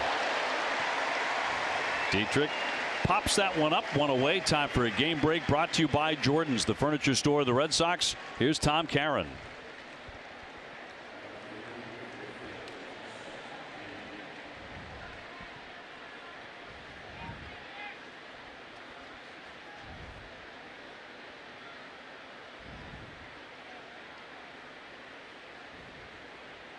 All right, Tom, thank you very much. Dean, the batter, he's flied out and taken ball 4. So we'll keep you posted on that. Red Sox with a 6.5 game lead here in the waning days of August. Tonight, game number 133. It has flown by. I think every member of the Red Sox would say the same thing. Sure has. It's been a nice ride too. Not looking for it to end anytime soon. Well, Red Sox trying to get back to their winning ways. After the sweep against Tampa Bay, socked to center field. Jackie Bradley closing. He's got it. 2 down. Tonight after Red Sox coverage on NESN Sports Today, hear from Bruins CEO Charlie Jacobs as he makes a major charity announcement. NESN Sports Today is presented by People's United Bank, where the technology is as helpful as the people. Miguel Rojas is 0 for 2.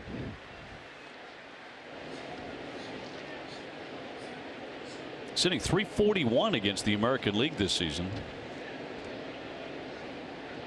Nothing yet tonight. He looks at strike 1. A solid year as their shortstop so far this season. He had a career high. He had a career 4 home runs coming into the year. Now he's got 10.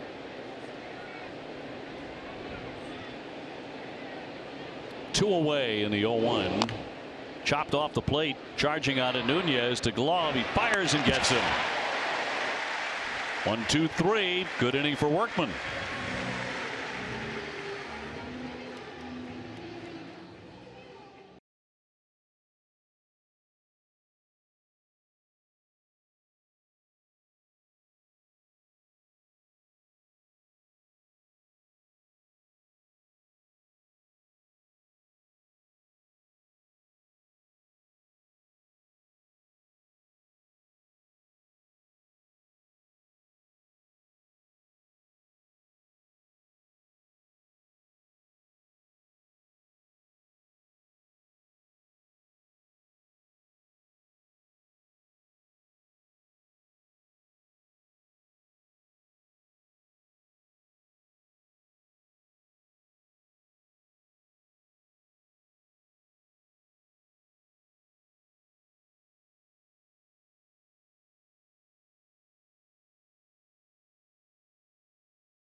Left-hander went 4 1/3, 5 hits, 1 run earned.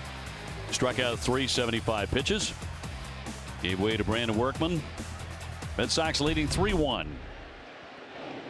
Xander Bogaerts has scored a run. He's driven in another. He doubled in the second inning. Sacrifice fly in the third. So now up to a career high 61 extra base hits. Career high, and we're not out of August yet. So happy that that ball that hit him on the hand a couple of weeks ago hasn't affected him. Bounding ball behind third. Long throw here, and in time to get him a fair ball. So one away. Red Sox continue to lead the division. NESN ratings have been exceptionally good, but another factor in our strong ratings is NESN availability. As you can see, there are more ways than ever to get NESN. And to see a complete list of where to get NESN, check out getnesn.com. There's so many options out there when it comes to picking a TV provider. It can get confusing. Well, Nunez has gone 0 for 2. He has grounded to second, grounded to short.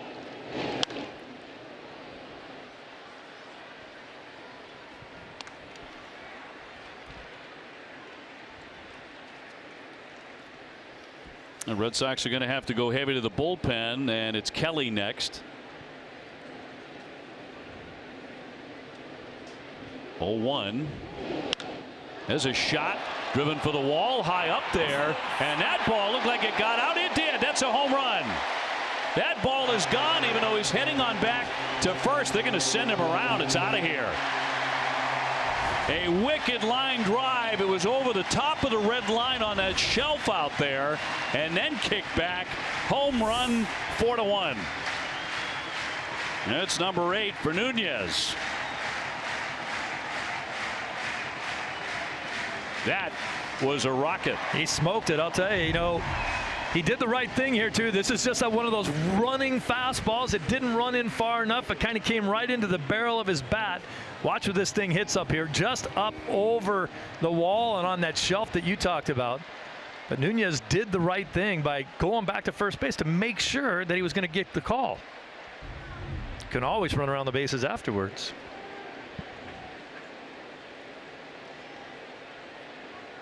Speedway donating $500 to Boston Children's Hospital for every Red Sox homer through the end of the month. Use your Speedy Rewards card when you purchase 3 cooler beverages and receive 1,000 bonus points. Well, we know he's capable of doing that, launching home runs. He did it after the trade from the Giants last year. I think a little more than people thought he could. Well, I think there's no question that he hit more for power than people were expecting out of him. You remember even over the weekend he hit a ball way out to the deepest part of the field. Would have been a home run most places. To Hopper to Rojas at short, and Kinsler is 1 for 3, 2 down for Swihart. Time for our high strength steel play, brought to you by New England Chevy dealers and the Chevy Silverado. It's kind of a key play in the game when you really think about it. Ortega thrown out, just gunned down. Look at the footwork and the strong arm. Great tag by Kinsler. Watch Kinsler give the ole.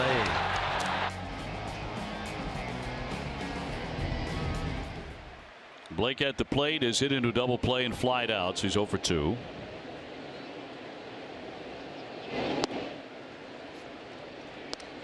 Jackie Bradley moving to the on deck area.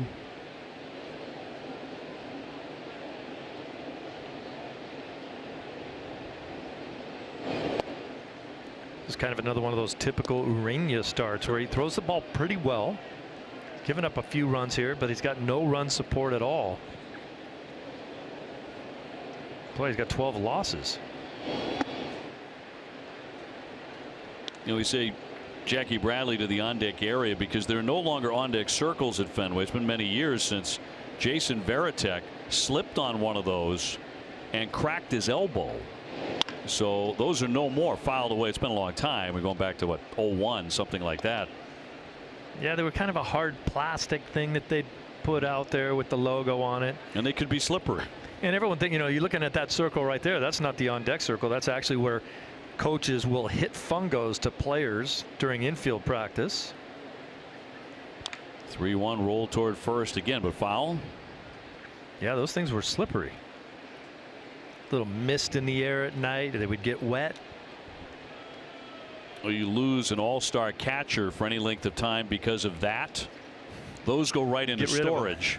Permanent storage. You could probably buy one cheap. So the equipment sits out right there. In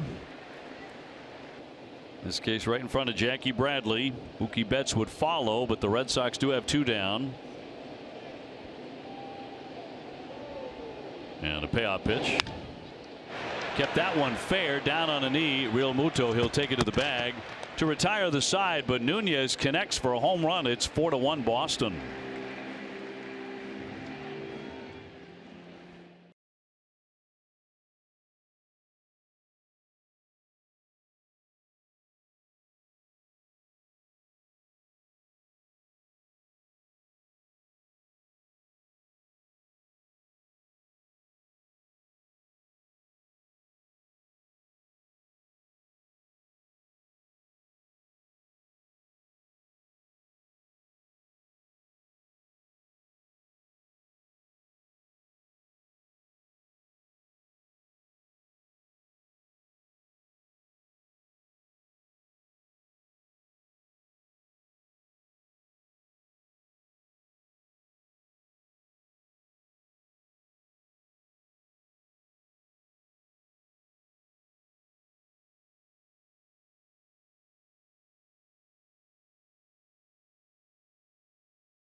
Champions, and in game number 133 the Red Sox beat the Orioles 13-2. Shane Victorino went 3 for 3, 2 homers. He drove in 7. He also scored 4 times. Well, this one headed for the top half of the 7th inning, and it's Joe Kelly's turn. He's out of the bullpen following Brandon Workman. He'll take on the Marlins 8-9-1.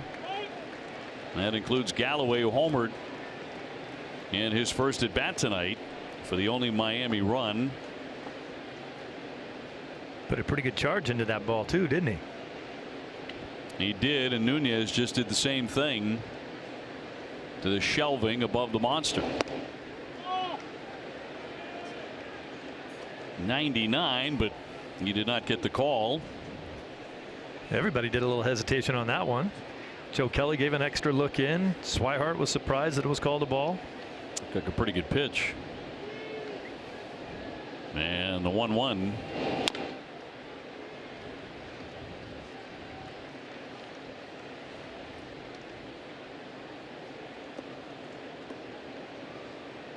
Galloway played in 947 minor league games before making his major league debut. The most by a Marlin since Brian Daubach had 965 before he made his debut in 1998. Daubach went on to have a pretty nice major league career after that. He did, with some power. Yeah. Red Sox, White Sox.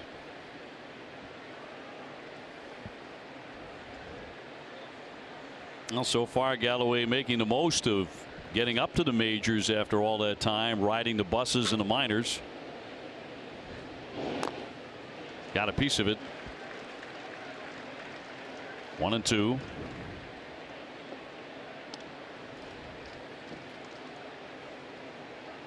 Holiday on deck, and then the top of the order, Ortega. Each side with 6 hits. And Joe Kelly trying to put away Galloway for the first out of the 7th.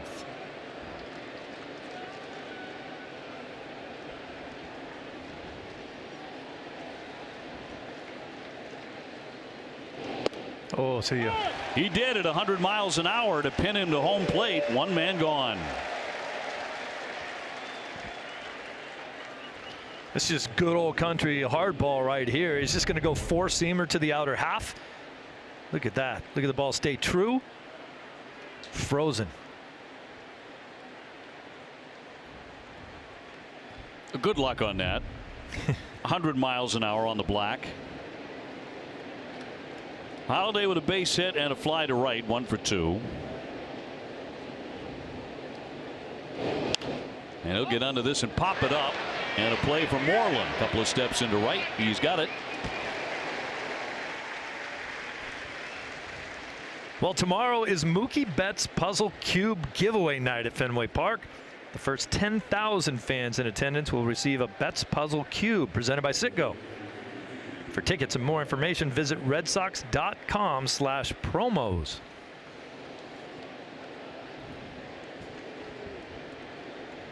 Two down, top of the order, Ortega. He's 1 for 3. Had a base hit 5th inning, and then he was gunned down by Swihart trying to steal second. We love to see triple digits up there. And Kelly pouring it in here against the Marlins.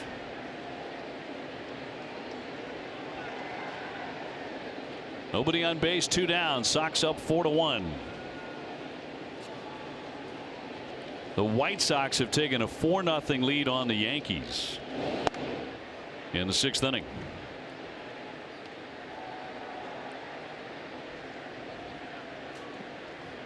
Ortega just got called back up to the big leagues here. He's already got 4 stolen bases. There's not a lot of team speed. You saw Swihart gun him down on an attempted steal earlier tonight. 2-1. Ortega hadn't been in the big leagues since October 2nd of 2016. They have a few guys that kind of went away for a while. And in the course of their history, they have sent some away forever. In fact, quite a few good players, which is unfortunate for them. And that marketplace, count 2-2. They have been able to rebuild and develop some great young players over the course of their relatively brief history, certainly brief compared to the Red Sox. And again, they've won 2 world championships. Here's the 2-2. Bounced it up there on the changeup.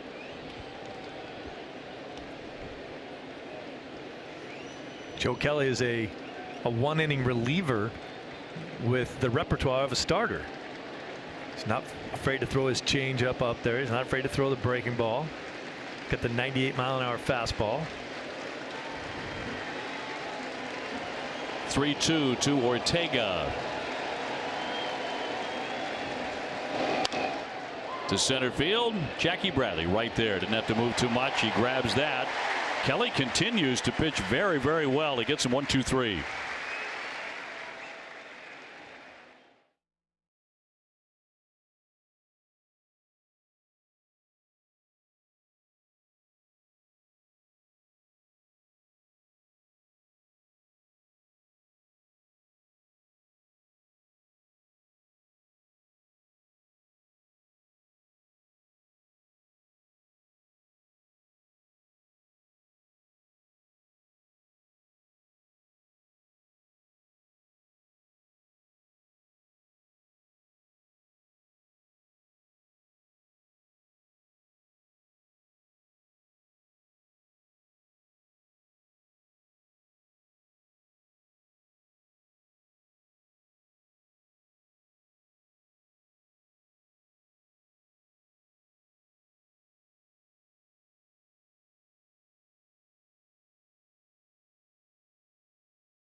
AC and Electric. TC and Wake will highlight Jackie Bradley on the Rodenheiser Heat Zone as hot and JT Realmuto as cold. And here's how they're doing so far tonight.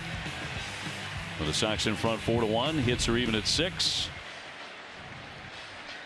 And a new pitcher coming out now for Miami, Kyle Barraclough. Barracloughh.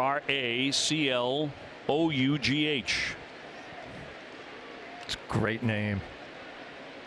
Red Sox have seen him 3 times in his career. And he could be tough to hit. Right now, 3.67 ERA, 0-5 record. Bottom of the 7th, and Jackie Bradley leading it off. A base hit and a strikeout so far tonight.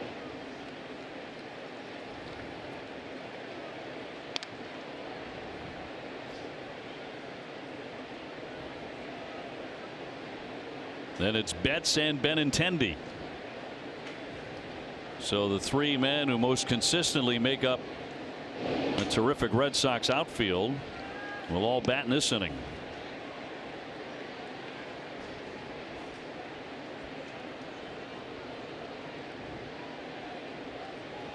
Red Sox with 1 home run tonight. Eduardo Nunez got that last inning, and that's in there for a called strike on Bradley.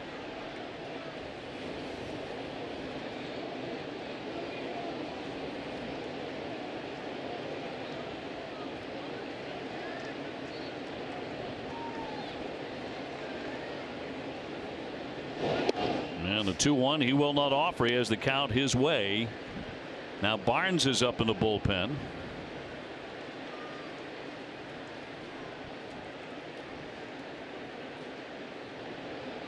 As Jackie looks for his 2nd hit tonight.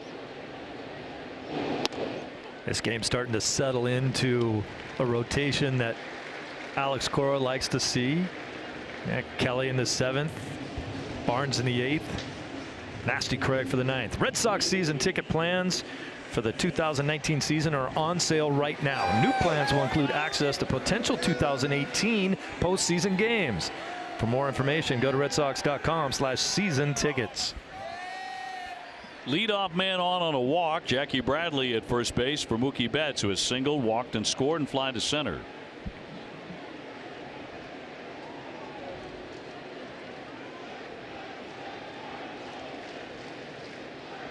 Runner goes. The throw by Holiday. The tag got him. Ooh. On the back, according to the second base umpire Torres. Might want to look at this one. Jackie is going to stay right there at second. That's a measure of his confidence that he's safe in his mind. Oh, yeah.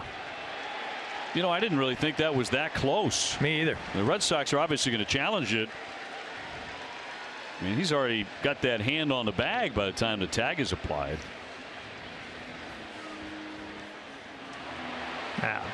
Easily safe. Shouldn't take long. I mean, stranger things have happened. So you and I have both seen them where we think something's totally obvious, but they're showing it again on the big board. And obviously the hometown Red Sox faithful believe that he is safe. When middle infielders make tags like that, it certainly does make it a tougher call for the umpire. You can see the umpire right on top of it. It took 10 seconds. So a theft for Jackie, number 13. Jackie doesn't generally get thrown out when he steals. No, he does not. Once all year. And that's a very good throwing catcher.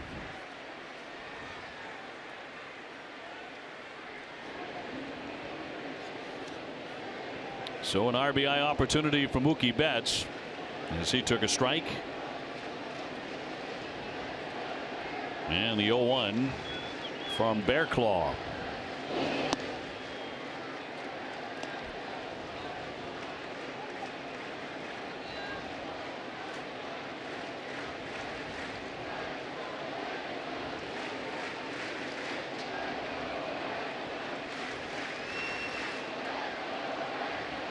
The 1-1 to Betts.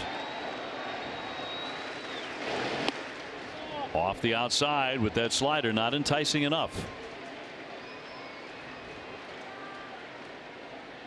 Now, thus far, home run wise, it's been a bit of a quiet month for Mookie. He's only got 2 this month, although he is hitting .330 even with the slump. Yeah.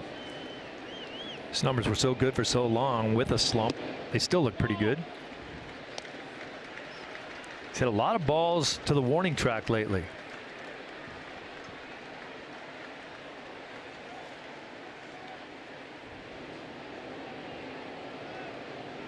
Looking for his first home run since the 9th of August. Good count to do it if he gets a good pitch. 3-2. Still got the magic of that red baseball bat and ball that's around his neck that the kid gave him in spring training. I still think the Red Sox should make that a giveaway for next year. Sure. It's a great idea. It's from one of our viewers who came up with that thought. Here's the 3-2. And no throw by Bearclaw. Sox in front 4-1. We're in the 7th inning.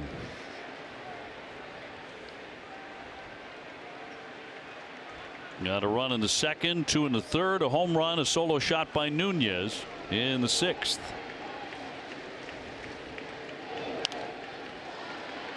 They'll do it again on 3-2. Red Sox team ERA should be coming down a little bit more as well. Last 7 games, it's been up there around 6. They've yielded just 1 run tonight. And David Price going tomorrow. Oh yeah. He has been fantastic. Eduardo Rodriguez back in the rotation this coming Saturday in Chicago. Play on, but no tag. And Chris Sale beginning to do some tossing, but no word yet on when Chris Sale might rejoin the rotation.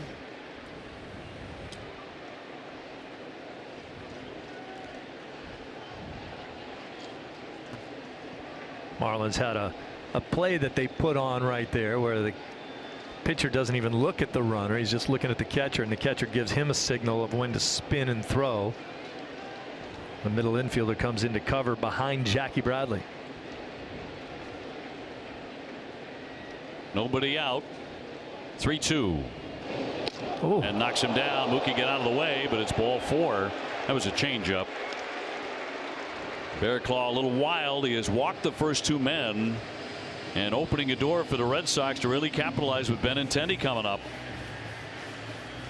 Take on your day the sweet way with Dunkin's new brown sugar cold brew. All the boldness you expect from cold brew coffee, sweetly balanced with brown sugar. Price and participation may vary, and this is a limited time offer. Benintendi tonight is flied out. He's doubled in a run. He's also grounded back to the pitcher.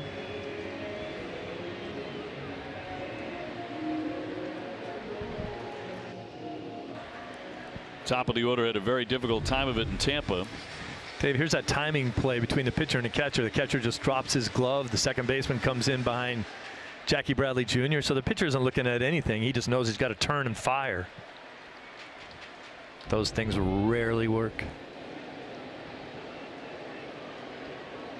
2 on, nobody out.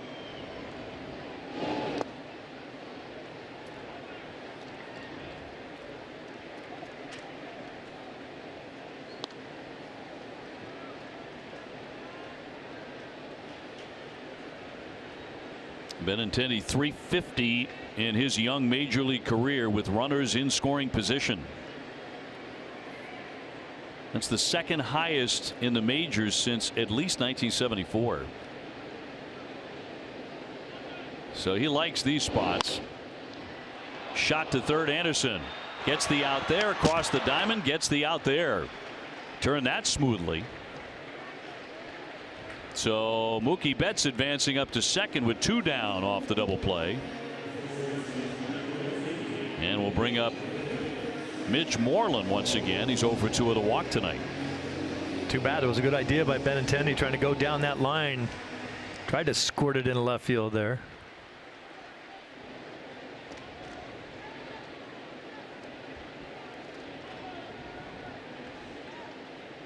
So Moreland trying to salvage something in the inning with Betts the base runner at second. 2 gone. Again, the next RBI for Mitch Moreland will be the 500th of his career. Hoping that comes right now, I'm sure. Last 9 interleague games at Fenway, he's batting .324 with a couple of home runs.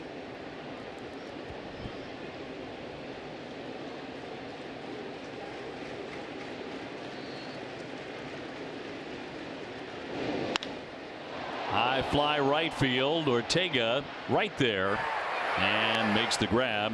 Side retired, 1 man left.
Website for deals, buyatoyota.com.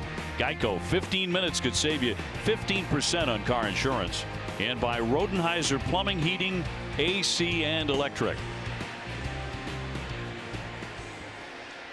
Red Sox taking on the Fish from Miami and on top 4-1 as we go to the 8th.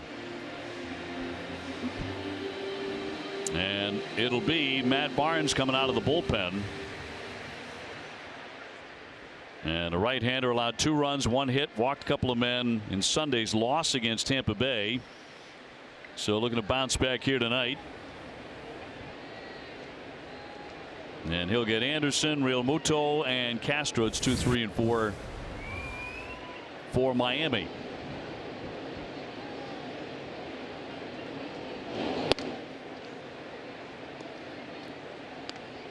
Red Sox looking to take game 1 of this 2-game series. Then it's on to Chicago and Atlanta. And after that, Red Sox are home for most of September, really. There will be only 1 more road trip in the month. Although it's a dandy. It's to New York and Cleveland. Taking on the Yankees and the Indians, but long homestands against Houston, Toronto, and the Mets, and at the very end against Baltimore and the Yankees. 15 of the last 21 here at Fenway.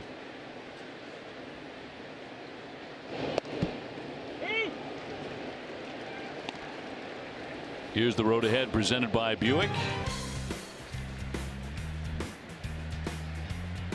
Red Sox also with 4 off days in the month of September. See 3 of them up there. Bounced it up there with a breaking ball, 2-2.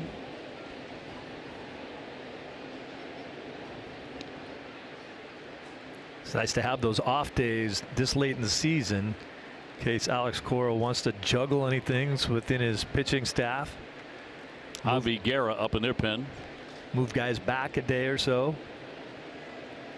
Set up your rotation.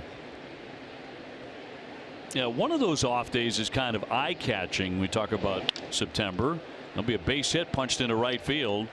So Anderson is on to begin the 8th inning. That off day on the 27th of September, right in front of the last 3 against the Yankees, as we check out the results of our Dunkin' Donuts poll question. Do you think the Miami Marlins will be successful under Derek Jeter's leadership? And a lot of you think no.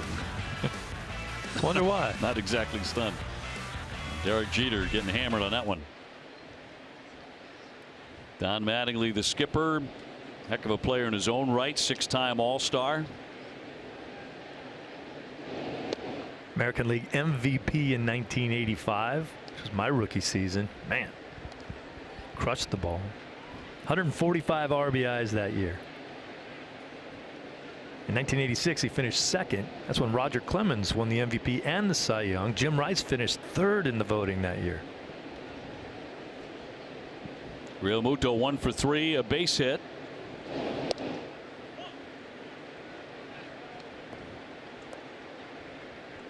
Don was also a tremendous defensive first baseman. Could really pick it over there. Collectively, you look at his career, a little better than 2,000 hits. Had some big years, as you mentioned. He could hit, he could play defense. High fly ball, that one jacked deep to left field. That one is headed for the monster seats and gone. Number 17 for Real Muto, a 2-run homer. And the Marlins are right back in this thing on a 2-run shot.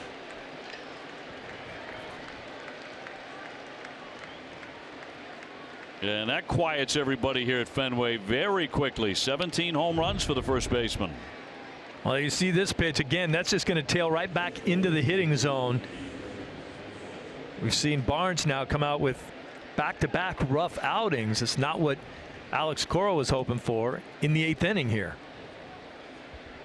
Nobody out, and a 1-run game. And Castro the batter. He's gone 1 for 3 with a double. So for a team that does not hit home runs, they've hit a couple here tonight. Galloway's got 1, and now Real Muto.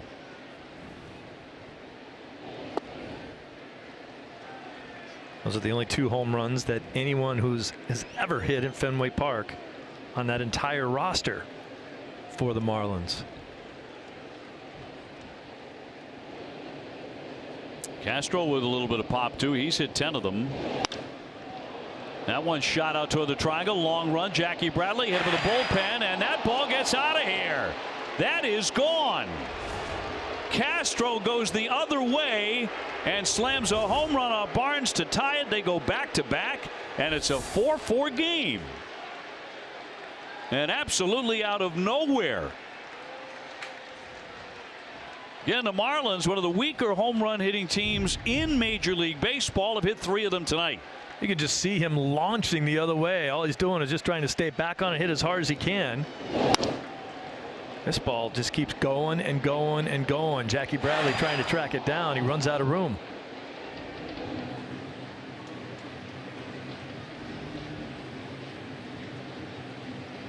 I don't think Barnesy can believe that ball went out of the ballpark. Oh, he said no way.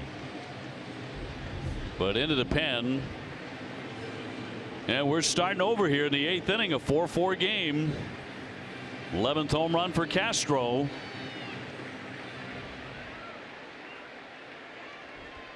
With Heath Hembry warming in the bullpen. Barnes hasn't got anybody out. Single homer. And Dietrich has gone 0 for 3 tonight. Well, this is a stunner, because only the Tigers have hit fewer home runs in all of baseball than this team.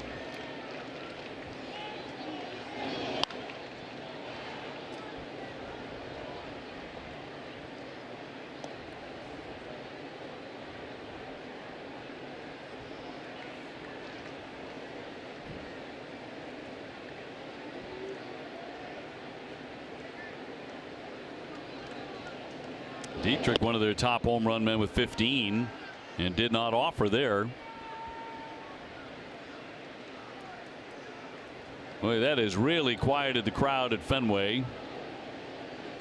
With a 3-run 8th inning so far by the Marlins. Here's the 1-2. And he went chasing. Down he goes, strike 3. So finally Barnes gets an out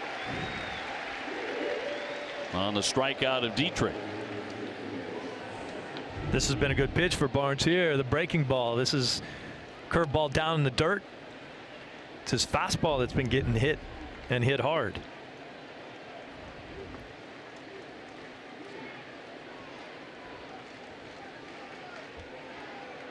Third time this season that the Marlins have gone back-to-back. Here's Austin Dean. He's flied out twice, taking ball 4.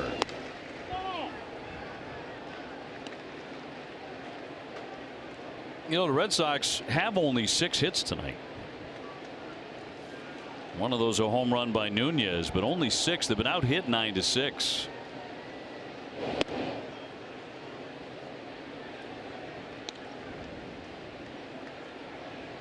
They're looking for somebody to lead the way out of this offensive malaise. And in the bottom of the 8th inning, it'll be J.D. Martinez, Xander Bogaerts, and Eduardo Nunez. That's in there for a strike. 2-1.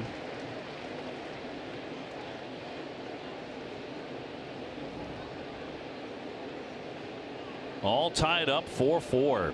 That's a shocker. Matt Barnes giving up a 3-run lead. That one tagged. That's going to be a fair ball off the tarp. It caroms to Betts.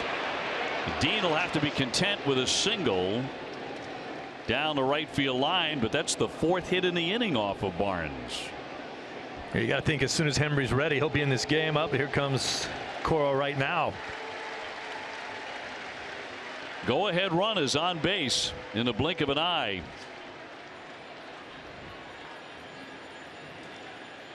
So another rocky outing. Barnes has had a couple of them.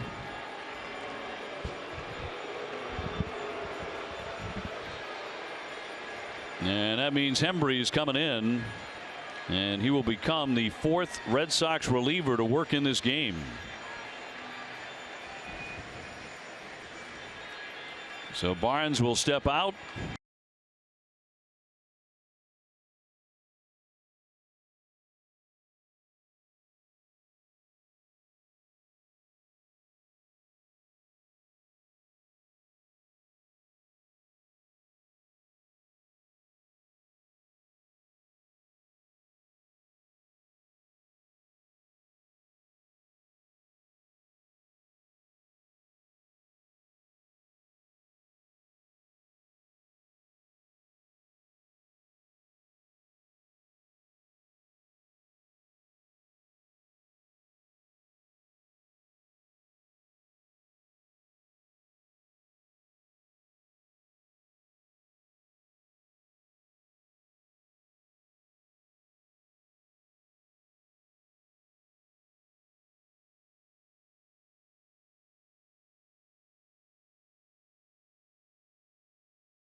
Ball game. Sierra is going to run at first base for Dean, who just singled down the line. And the batter will be Rojas here in a moment. So the numbers on Heath Hembry. He comes on inheriting a base runner, his 56th appearance. And needs to stay away from ball 4. So 4 runs on 10 hits for Miami and no errors for the Red Sox. 4 runs, only 6 hits and no errors. So the Red Sox are not out of it yet in terms of this slump. Yeah, still in a little bit of an offensive funk. This is a team that you are accustomed to having them come in here and bang out 10, 15 hits a game.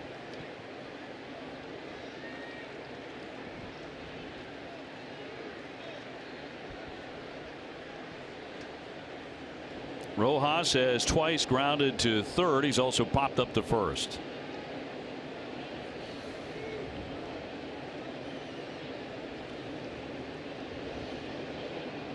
And Hemry out of the pen, and he will fire in strike one.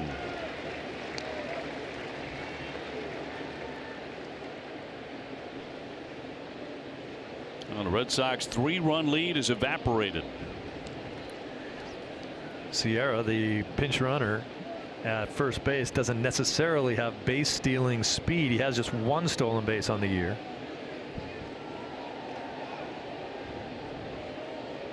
Oh, 1 from Heath Hembree.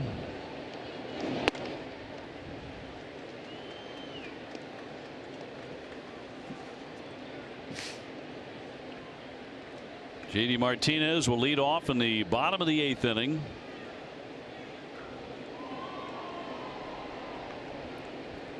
But the Fish have come fighting back here tonight. They've been hitting the ball hard all night. We noticed that earlier against Brian Johnson. Now the 3 home runs that they've hit for a team that just doesn't hit the ball out of the ballpark. Came in here tonight with their hitting shoes on.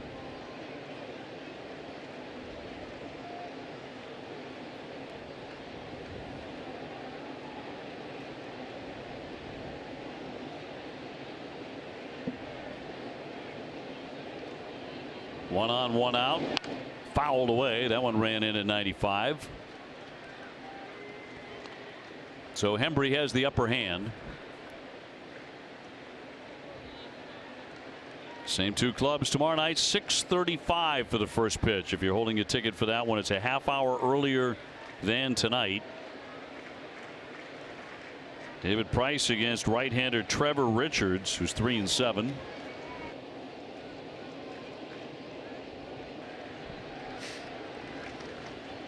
And a 1-2 now to Miguel Rojas.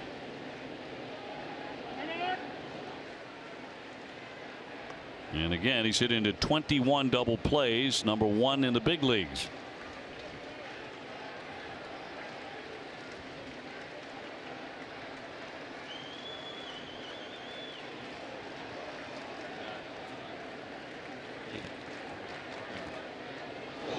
One, two, just got a piece of that one to hang in there. Hembree knows that he's a little bit slow with his delivery to the plate, so he's trying to alter his moves a little bit. He hangs onto the ball a little bit longer. They called timeout once on him. I want to give Sierra an extra look over there. As we said, not great speed. He's stolen 1 base, but can't afford to have him stealing bases in this situation. Now Cora has used Workman, Kelly, Barnes, now Hembree. 1-2, runner holding. 2-2. And it felt like a fairly comfortable lead. Yes, it did. Until this inning. And since the 3rd inning, the Marlins had not scored, and they only had a couple of hits. It is comfortable no more for Alex Cora. A little breaking ball maybe here. Try to get him to roll over into another double play. And a base hit into right field, charging Mookie Betts. He'll throw it into second, not in time to get the runner Sierra. That is their 5th hit in the inning. Oh. First and second. Tomorrow at 6 o'clock, don't miss Red Sox Game Day Live, presented by DCU. TC and Wake will preview tomorrow's pitching matchup between Trevor Richards and David Price. DCU, Digital Federal Credit Union. What can DCU save you?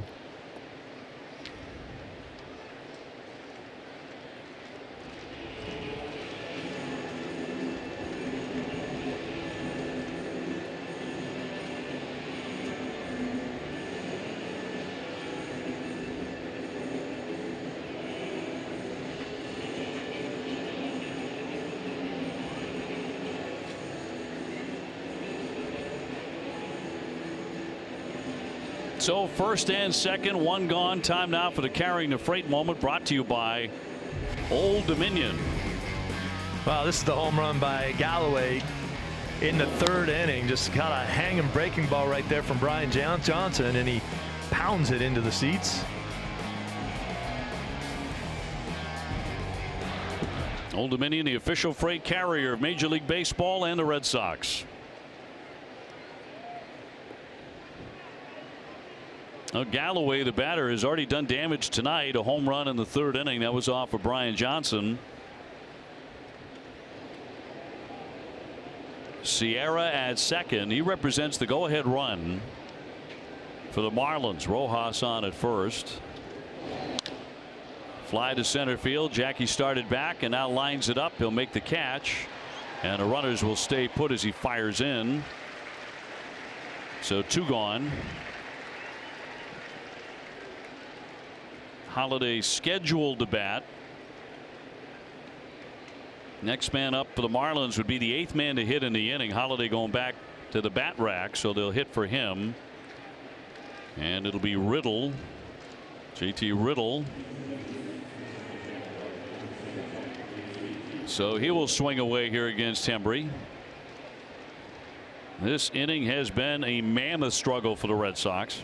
Started with a Brian Anderson base hit. Real Muto then clubbed a 2-run homer. Moments later, Starlin Castro, a wicked line drive slicing into the Red Sox bullpen to tie the ball game after a strikeout, 2 consecutive singles, a fly out, and now JT Riddle, the pinch hitter.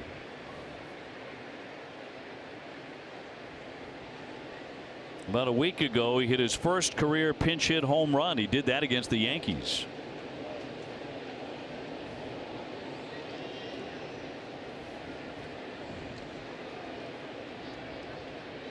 So this has been a really long inning for the Sox bullpen.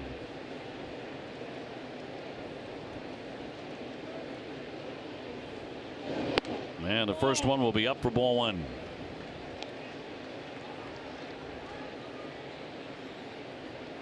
Both Barnes and Hembree tend to slow way down when guys are on base. Take a lot more time, think about it a little bit more.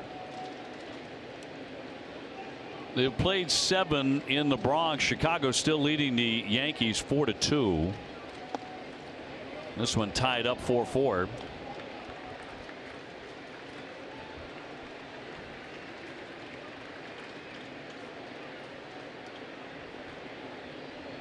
So to count 2-0.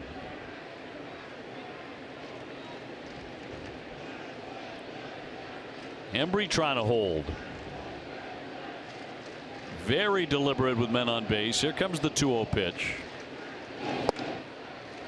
2-1.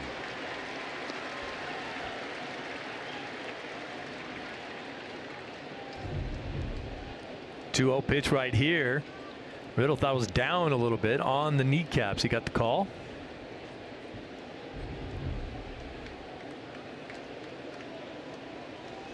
Sierra at second. Rojas at first. Hembree's pitch is called a ball. Well, that was borderline, but the count goes to 3-1. Paul Nart said no. Got the one on the kneecaps before. This one doesn't really look like it's off the plate, but he doesn't get the call.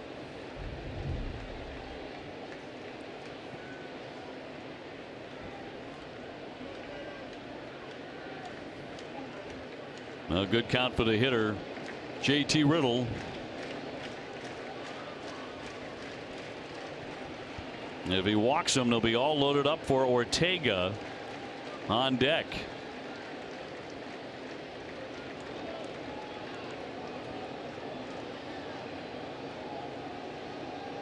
Here's the 3-1, and he does walk him, and they are filled up. So the Marlins are going to bring up their 9th hitter in the 8th inning. They've scored 3 times. They're knocking on the door for more. Ortega's gone 1 for 4 with a base hit, and up he comes.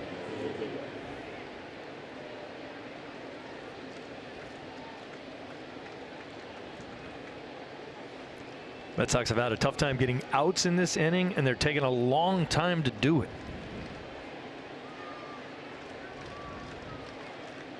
Five hits and a walk allowed by the Sox bullpen, and they came into the inning with a 3-run lead.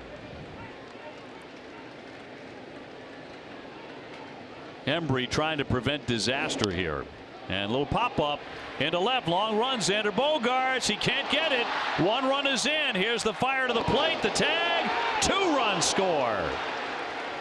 On a little bloop shot into left. Xander Bogaerts could not get there. And Miami has a 6-4 lead. Can you believe that? Well, this is exactly what you don't want to see here with 2 outs. You don't have to wait. You're going to get a great jump, just a bleeder into the outfield. Wow. Ortega just dunking it in out of the reach of the sprinting Xander Bogaerts. That's a backbreaker. And the bullpen just imploding here in the 8th inning. And Miami is up 6-4. It's not over yet. Here's Anderson. He's batting for the 2nd time in the inning. He singled first time up.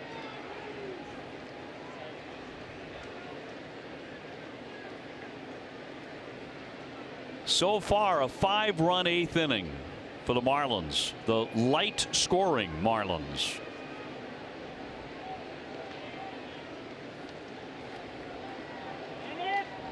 And time is granted. More activity. Hector Velasquez getting going in the bullpen.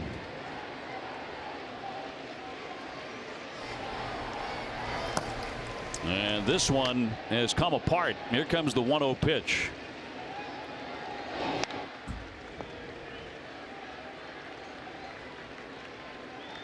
Boy, this is the quietest I have heard Fenway Park in many, many weeks.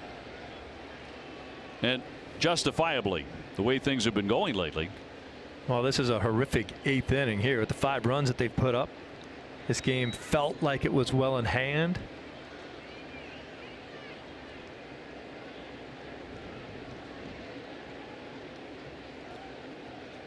One.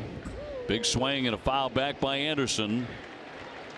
And if they can get out of this inning, they have JD Martinez to lead things off with a chance to make a big comeback.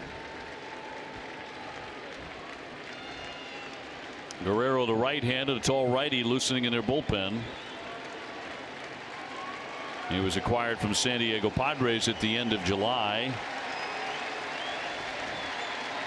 Well, Don Mattingly's team has really come roaring back in this one, but Embry trying to end it. A little topper here. He'll handle that and throw on to get him, and finally that is over. But man, was that a disaster. 5 runs, and Miami now has the lead 6-4.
Eighth inning, what a turn of events here. The Red Sox had a 4-1 lead going to the eighth inning. They now trail 6-4 to the Marlins, who have just made a bunch of changes defensively. So Sierra now in center field. Galloway moves from center over to right.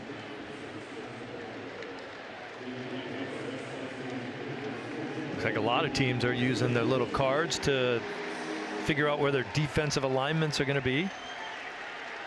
Riddle is the new shortstop with Rojas at first, and Real Muto has moved from first base to catcher, and Teheran Guerrero is the new pitcher. So lots of changes. Martinez will lead things off here. Red Sox trying to fight back, but now looking up at the Marlins in a shocker, an absolute stunner. JD has flied out twice. He's also been intentionally walked tonight.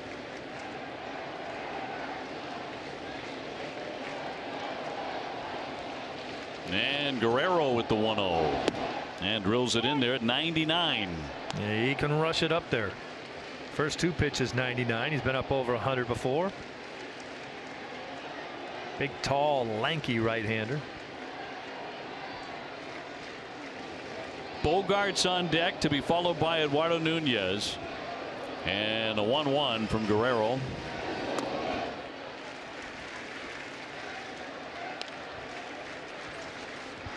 Well, that feels like a kick to the stomach for the Red Sox. We'll see how they bounce back from it.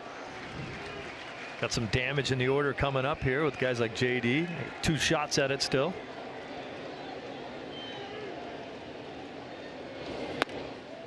He's run the count to 3-1.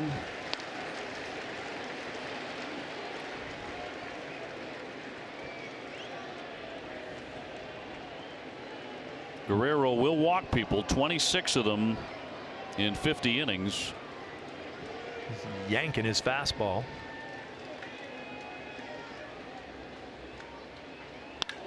Up the middle and a base hit. So Martinez is on a promising start here in the bottom of the 8th inning. 7th hit of the night for Boston. Martinez so patient up there, works himself into a good count, and then gets a pitch he can handle right back up the middle.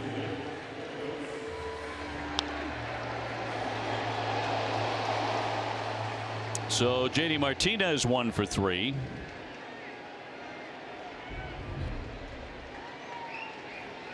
Xander Bogaerts has doubled. He's driven in a run as well with a sacrifice fly. Not too many people in the game of baseball that go 1 for 3 on the evening, and their average goes down.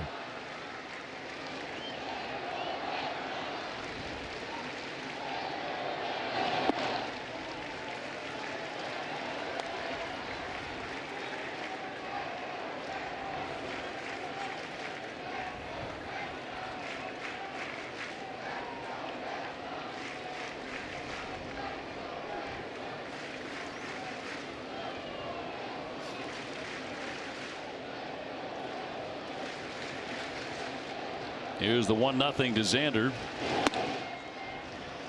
Yep, he's having trouble with that fastball. He's just yank it to the outer half of the plate. Hasn't been able to make the adjustment.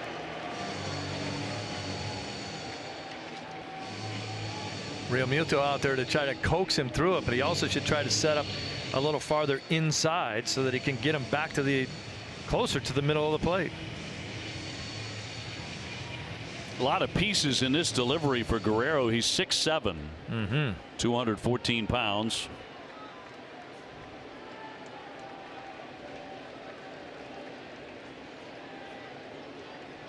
And the rookie is falling behind 2-0 on Xander Bogaerts.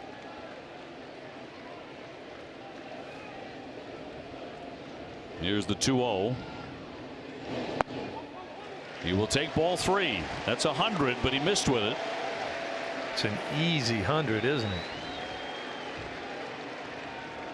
Nunez on deck. Eduardo ripped a home run in the 6th inning onto the shelf in left, right above the monster.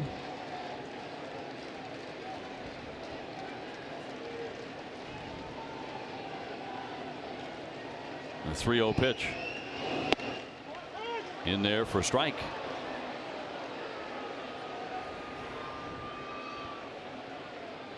Kimbrel is also up in the bullpen along with Velasquez.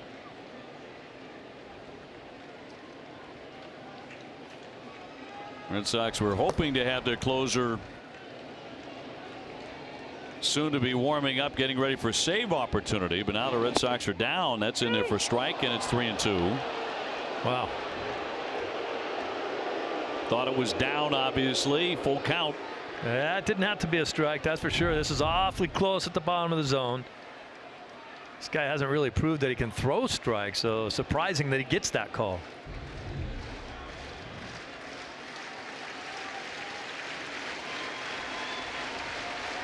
And the payoff pitch from Guerrero. Poked into right field, charging on Galloway. Now he makes an adjustment. He snatches that. Martinez back to first and one away. Time for our refreshing finish, brought to you by Coors Light. Well, Nooney had a home run in this ball game in the 6th inning. Got him a fastball in the inner half and just lashed it into left field, up over the monster, onto the shelf, and back onto the field. Those kids knew it was out.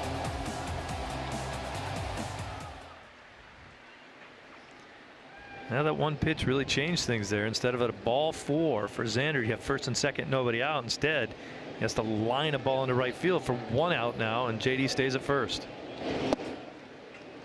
Called strike, 101 miles an hour. Meanwhile, in New York, the Yankees have fought back to tie the ball game with the White Sox. They are 4-4 in the 8th inning.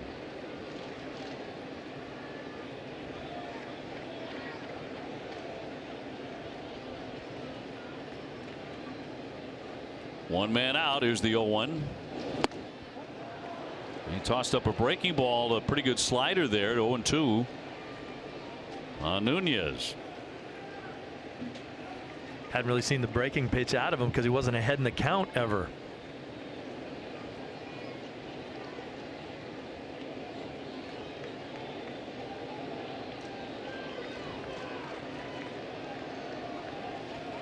Martinez began the inning with a base hit. He's still at first.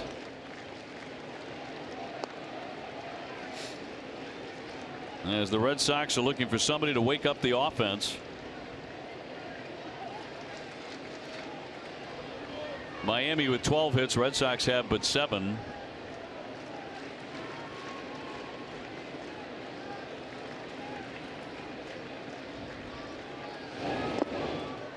He gave it a thought, but he held off it, and the count moves to 2-2.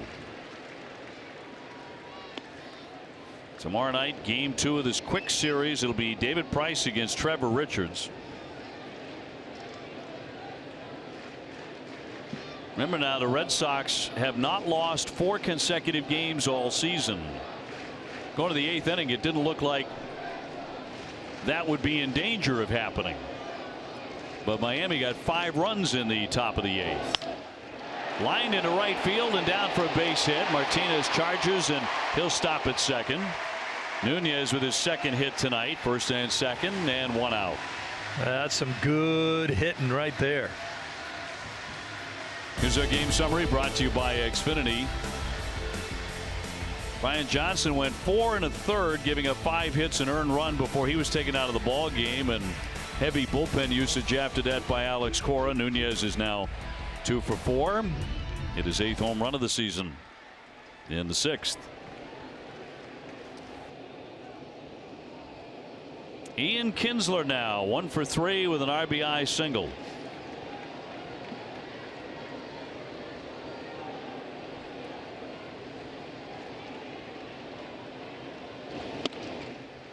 Red Sox have the tying runs on here with 1 down in the 8th. And a guy who can hit a home run. He's hit 31 in the season, 32, 28.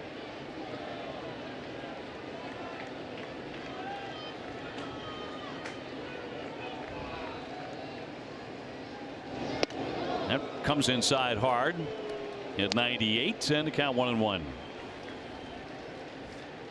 Since Kinsler's arrival, we have certainly seen him solidify the second base position defensively. Still waiting for him to kind of break out with the bat.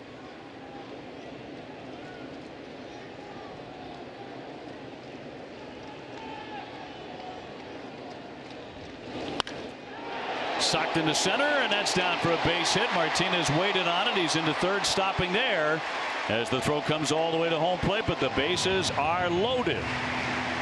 And only one down with Swihart, the next man due up. Kinsler with his second hit tonight. Kinsler going right back up the middle. Good pitch to hit. Didn't try to do too much with it.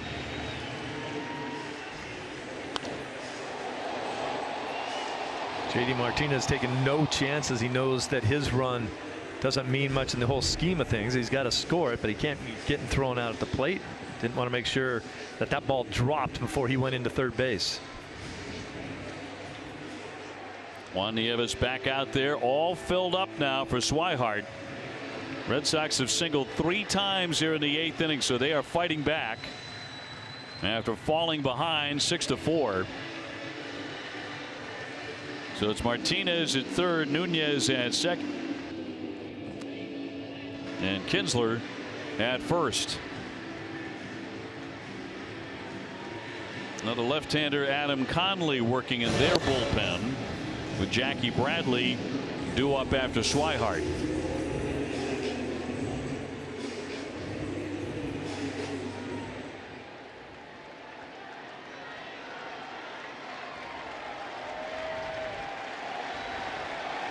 Blake tonight 0 for 3. He's hit into a double play, fly to left and grounded to first.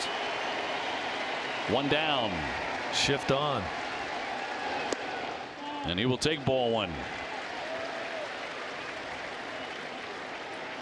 Now Guerrero has come on to throw 20 pitches. He's missed with 10 of them.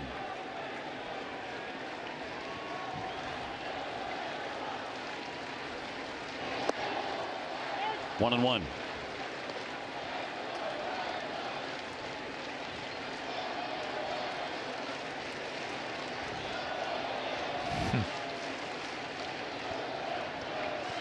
Trying to bring on a rally.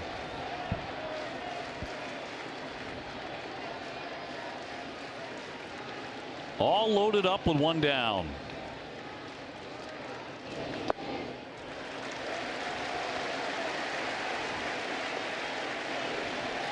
Swihart looks really comfortable at the plate.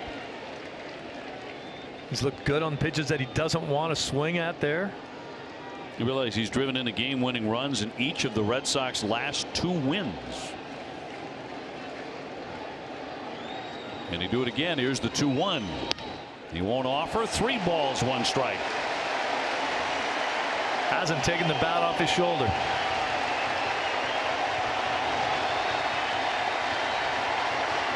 Boy, this crowd is up and alive, I'll tell you that. This could be the last hitter for him. 3-1. Full count.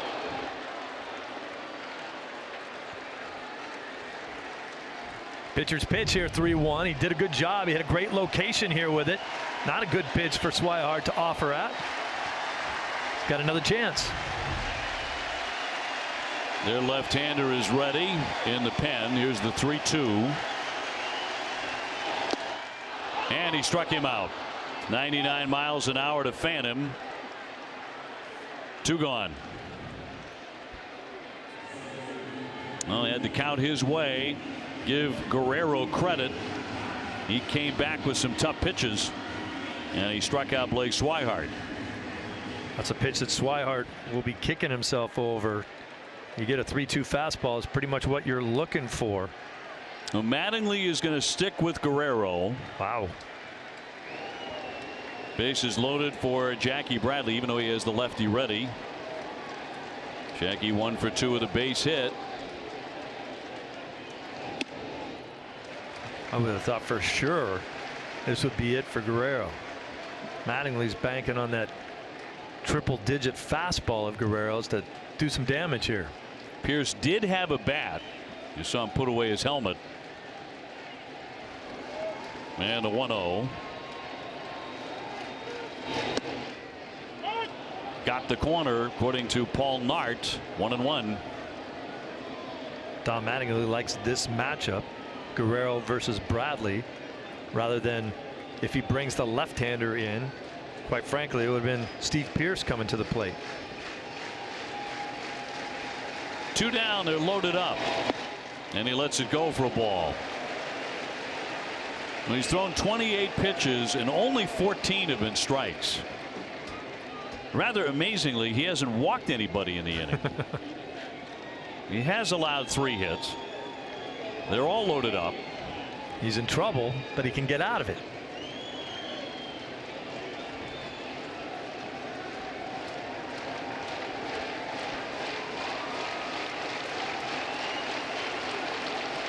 .6'7" right-hander with a 2-1.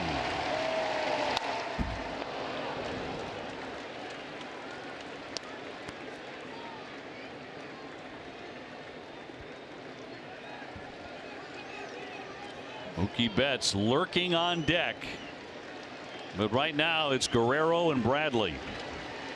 Guerrero has options here. It's not like the last at bat against Swihart where everyone in the house knew a fastball was coming on 3-2. He can still throw him a breaking ball here on this 2-2 count.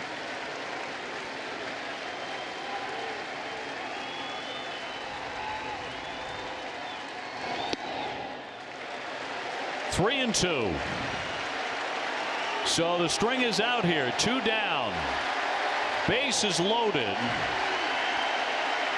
And a 3-2 pitch to Bradley coming. Got to sit dead red. Just make it be in a good spot to hit.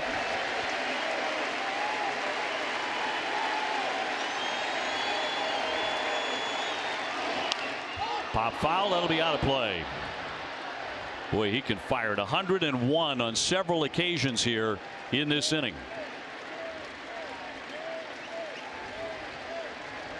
And Guerrero's not even really a max effort guy. It seems effortless for him. That 6'7" frame of his just kind of comes right over the top of that front leg and wings it. 101. Martinez, Nunez, Kinsler leading.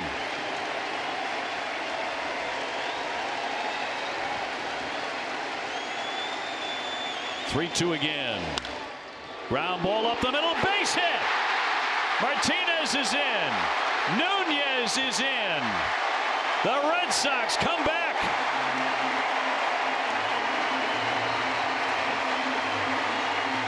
They have tied it at Fenway.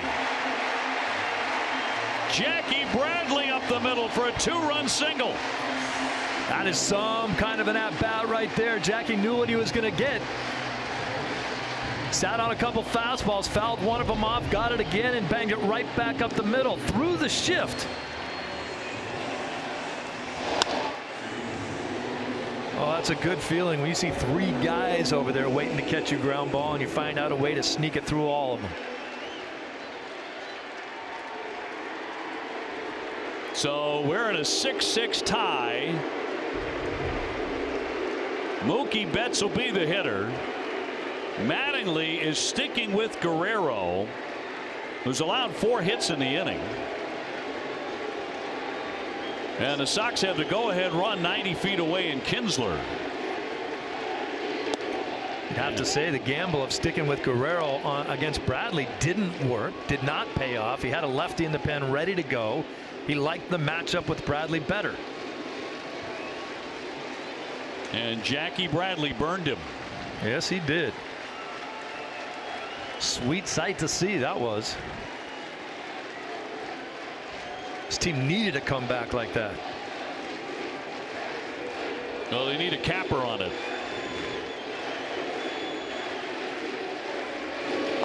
And that'll miss for a ball. 1-1 on Mookie. Has singled, walked twice, and scored a run. The crowd chanting MVP for Mookie. Well, he can add to the resume with a big hit right here.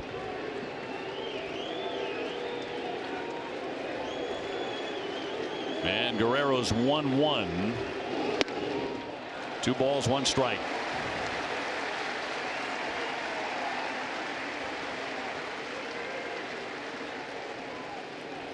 This inning has been a roller coaster.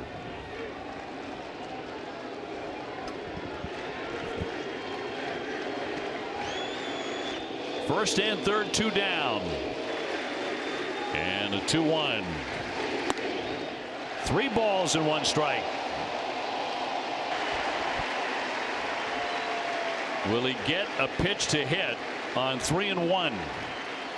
Seen a little bit of everything out of this 8th inning, haven't we? The top half of it was 25 minutes long. They scored 5 runs. Red Sox are bouncing right back.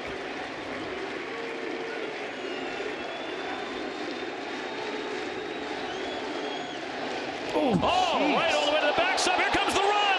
Kinsler will score. Over the head of Mookie Betts to the backstop, and the Red Sox lead it 7-6.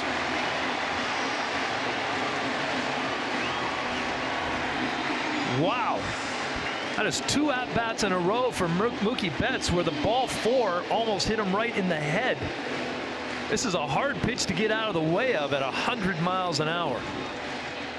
Ooh, that's scary. Kinsler sprinting home. Finally, the night is done for Guerrero. Mattingly finally goes out to get him. Too little, too late. And the Red Sox have rallied and have taken a lead 7-6. Wild night here at Fenway. Take another look. Wow.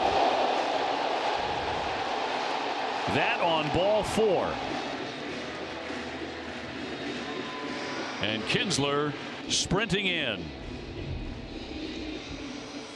So the Sox have rallied to score 3 times after giving up 5 runs in the top of the inning. And now have the lead here at Fenway Park. And Conley brought in to take on Benintendi. Well, the inning began with a J.D. Martinez base hit after Bogarts flied out. Nunez single. He's had a good night. Kinsler got his second hit, both singles. Bases were loaded. Swihart struck out before Jackie Bradley came up with the biggest hit of the ball game. The 2-run single with 2 down off of Guerrero, and now Mookie Betts has just taken a wild ball 4. As wild as it gets. Excellent approaches by the Red Sox hitters in this inning. You know, not going up there trying to hit the ball out of the park. The guy's throwing 101 miles an hour. JBJ hung right in there. Finally got himself a decent pitch to hit. He knew he was going to see a fastball on a full count. Here's what it looked like. Look how calm he is up there. Hit it right back up the middle. Couple runs score. Nice. Boy, what a swing of emotions in this inning alone. This 8th inning's been nearly 50 minutes. Red Sox came into the inning with a 4-1 lead, coughed that up as the bullpen let it just completely dissolve, and Red Sox were down by 2 runs, and they have rallied to score 3 times to lead at 7-6. You know, Kimbrel will be ready to go. Coming in a different situation than he thought, maybe. That's how long this inning has been, 50 minutes. Yeah. And that little guy's still raring to go. And Benintendi trying to give the Red Sox some breathing room now. Conley coming on. ERA of 4.05.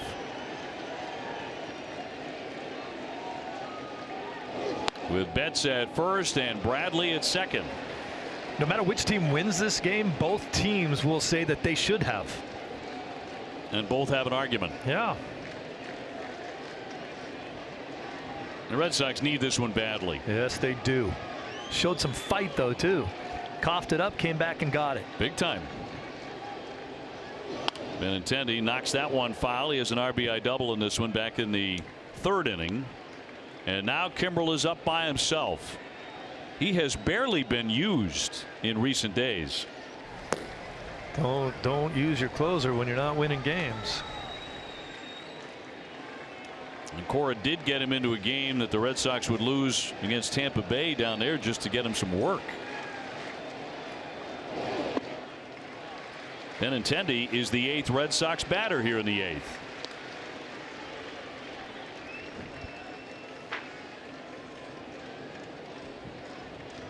A crazy 8th inning. Red Sox have 4 hits in the frame. Here's the 2-1 not to be made. None bigger, of course, than Jackie Bradley's 2-run single with 2 down. And tied up the ball game, and then a major league wild pitch puts the Red Sox in front. Trying to keep it away, and he missed there. That pitch was right at Mookie's head. I was always taught, and you always kind of heard that your head is the easiest thing to get out of the way. You'll get your head out of the way. But I'll tell you what, when that thing's bearing in at you at 101 miles an hour, it's not that easy. 3-1. And a ground ball to shortstop Riddle. He'll collect that and retire the side. But the Red Sox fight back to get 3. We go to the 9th. Kimbrel coming on. Sox up by a score of 7-6. Since the beginning, mankind has sought to unite shelter, sport, and snacking. Would you like some tiramisu? Yeah. Saturdays, Nesson hits the streets of the historic Northeast By land and by sea. to find the best places to go before, during, and after the game. Beat that. It's the intersection where sports and dining meet. New England does it fabulous. Oh. Dining Playbook, all new, Saturdays at 9 on Nesson, driven by your New England Chevy dealers. We average over 3,700 daily flights and 99 destinations, but they all go to the same place, somewhere you love. Low fares and no hidden fees to your favorite places. That's transparency. At Southwest, we put people first, from fares to fee policies to our rewards program, and somehow putting you first made us first. I guess that makes us both #1. Low fares, great service. That's transparency. Team, we have a big milestone coming up. Yeah, we're opening the 100th Bob's Discount Furniture Store this Labor Day weekend. Technically, we'll have 104. Thank you, Robert. Anyways, we're celebrating big time in all of those 104 stores with entertainment and treats for the whole family all Labor Day weekend long, and all absolutely free. Plus untouchable values in living rooms, dining rooms, bedrooms, mattresses, and more. Wow, 104 Bob's. That's a lot of Bob's. Bob's Discount Furniture. Everybody, let's get into it. Get stoked, get started, get started, get started. Let's get it started. Let's get it started in here. Let's get it started. Let's get it started in here. Yeah. We cool in here. Come on, say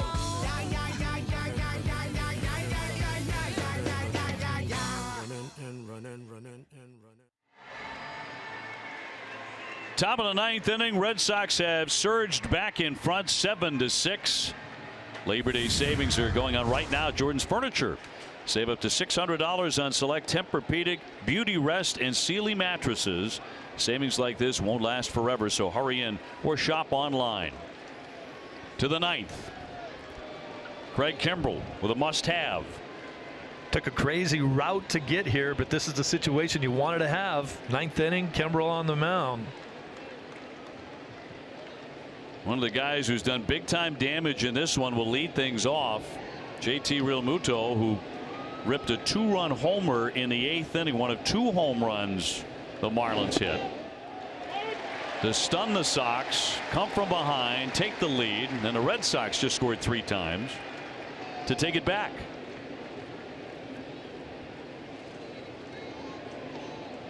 So he's hit 17 home runs. 1 ball and 1 strike. 2 home runs in that inning, 3 on the evening for a team that just does not go deep. And we've said this a few times, on a team that not one player on their entire roster ever hit a home run in Fenway Park. Now they've got a couple. 1-1. Filthy.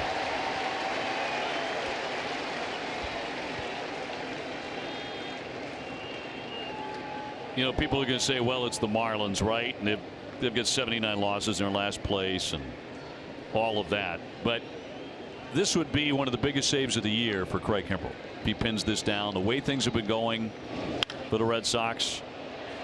Line drive caught by Bogarts, 1 fast out. Bob's Discount Furniture is going to bat for the Jimmy Fund again this year. Bob will donate $1,000 to the Jimmy Fund for every game that is saved. Everybody saves at Bob's. the only choice for untouchable furniture value, available in-store or at mybobs.com.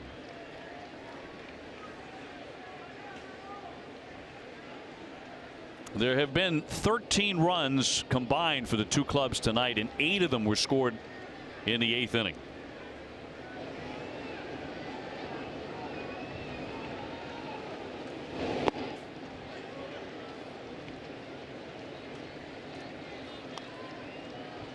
Castro, one of the men who homered in the 8th inning, right after Real Muto had homered.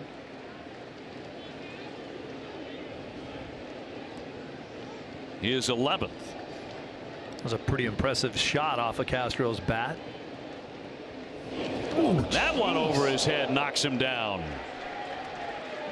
You know, I got to think with the humidity and the fact that Kimbrel's arm and hand are soaking wet, and I'm sure the same situation for Guerrero. It might be a little tough getting a grip on the ball. Watch this ball right at a head. Ooh. It's not intentional in any way. Hit our camera.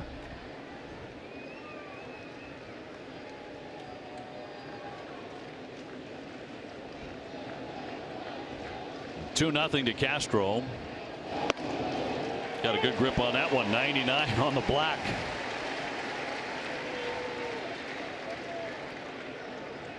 Hey, the Yankees won. They came from behind. They shocked the White Sox on a walk-off home run. Wow. 5-4 the final in the Bronx. Guess what they're watching right now? 2-2 the count. Well, the last they checked the scoreboard, the Red Sox were getting beaten this game. Now on top by 1 in the 9th.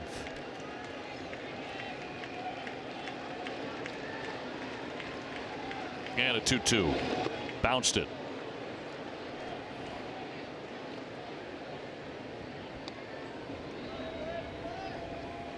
Blake Swihart has caught the entire game.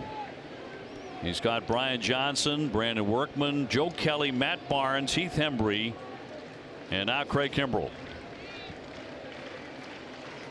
Well, Johnson didn't get through 5, so you knew you were going to see some guys out of that bullpen, and then things blew up with Matt Barnes. Hembree had to come in and try to pick up the pieces. That didn't work out. 3-2 to Castro. And he ran it inside and he walked him. So they have the tying run aboard. Red Sox baseball on NESN is brought to you by exciting games, tasty dining. Enjoy it all at Plainridge Park Casino. Old Dominion, the official freight carrier, Major League Baseball and the Red Sox. And by Operation Finale in theaters tomorrow. Rivera will come on and run. So Castro is done for the night. He did damage too, a home run and a double. And he just took that walk, giving way to the pinch runner. Don Mattingly still thinks he's managing a National League team. It looks like he's got pinch runners, pinch hitters, first baseman catching. Oh, stuff going on. Here's Derek Dietrich. Quiet night, 0 for 4. He's punched out 3 times.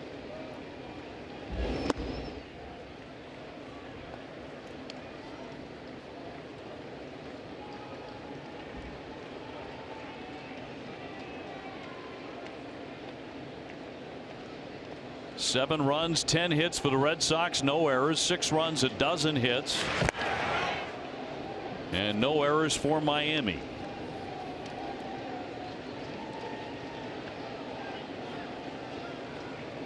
Been some battle here tonight. For a long time, it didn't feel that way when the Red Sox held a 4-1 lead. That'll miss outside. 2-0.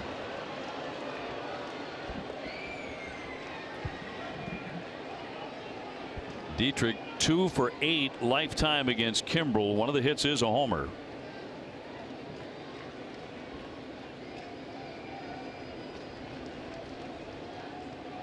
One down to 2-0. And that's going to be a ball at 98. And the count 3-0 take another look at that one. That's a ball just because it missed location. Look where they're set up. They're set up away. He's got to reach all the way across the plate. It's right in front of the umpire there. It's probably a strike, but it's not where he was trying to throw it, so he didn't get the call.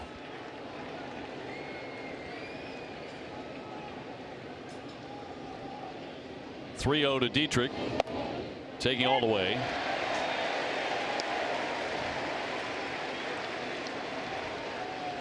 Nice bouncing ground ball would be nice right here. Rivera, the runner at first.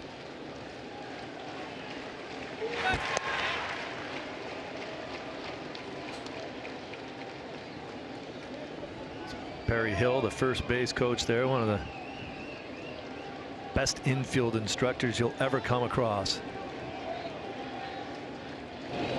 3-1. He walked him. Came back with a curveball, but he puts him on. Back-to-back walks here by Kimbrel. First and second with one away. And Levangie coming out.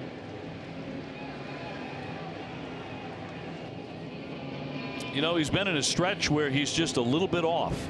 Yeah. A little strange that he'd throw the curveball in that situation. And he didn't want to feel like he was going to get ambushed by a fastball, but gosh, his fastball's so good.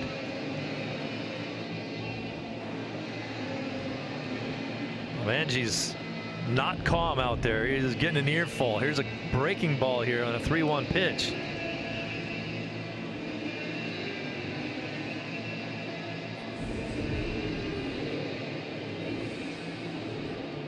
Levangie's generally really calm. He goes out there and talks. He was a little animated that time, wasn't he? Yes. So Sierra batting for the first time since he came on as a runner in that 8th inning, hitting just 161. Rivera at second, Dietrich on at first, and one out. And he fouls it away, strike one.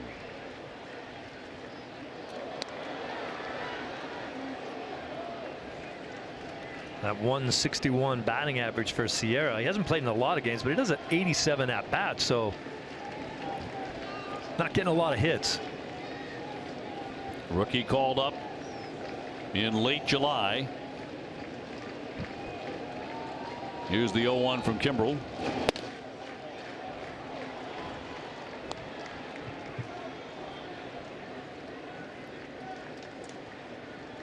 I got the first out of the inning on a line drive to Bogarts, but then he walked Rivera, he walked Dietrich. And everybody's nervous. That ate him up on the swing and a miss. 1-2. When you gear up for the fastball, but you get something else like that curveball, you're way out in front of it. You're looking for 100.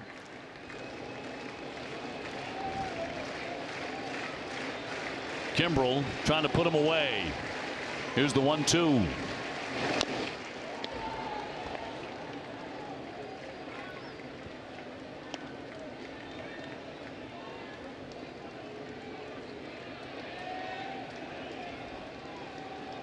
Marlins were down 4-1 going to the 8th inning. They scored 5 times. They took the lead 6-4. Red Sox came back, scored 3 times in the bottom of the 8th inning, and now lead 7-6. 1-2. Roped but foul down the right field line.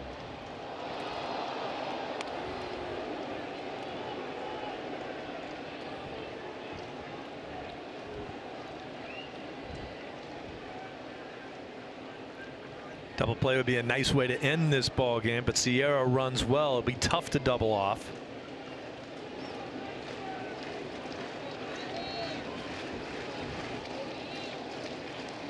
Right-handers 1-2 again. And there's a base hit into right. Charging Mookie Betts. Rivera. Here's the throw home. The tag is not in time. The Marlins have tied it at 7.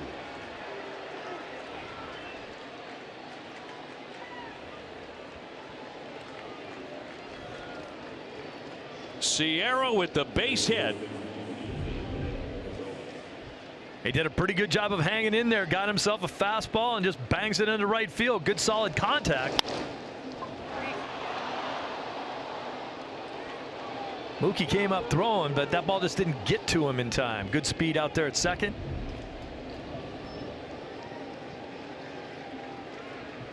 And the bullpen struggle continues tonight as Kimbrel blows the save. So it's first and second, only one down. The game tied up again. Rojas, the batter, he's gone 1 for 4 with a single. There's a shot that'll be caught. Flip into second, safe, no double play, but 2 down.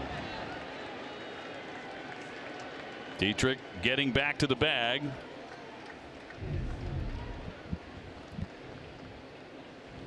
Real nice play here by Kinsler to flip it over to Bogey, but it looked like Dietrich did a great job of recognizing the play and getting back in time.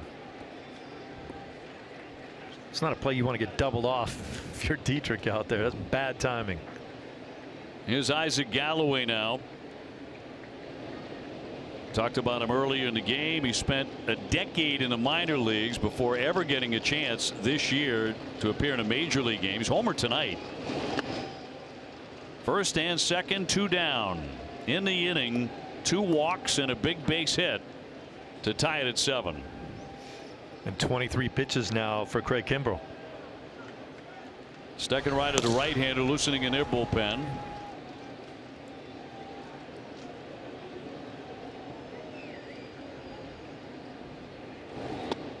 Oh, did he? He did. Swing and a miss, and it's 1-1.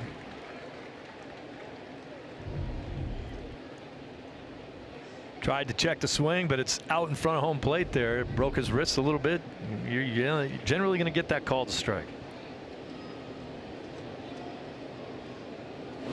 And the 1-1 that scoots away. Swihart has that one skip away.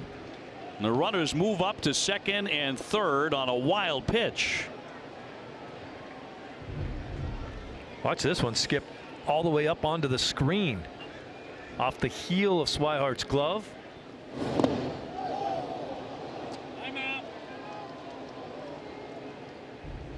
And so the runners advance 1 base. Now 2 men in a scoring position.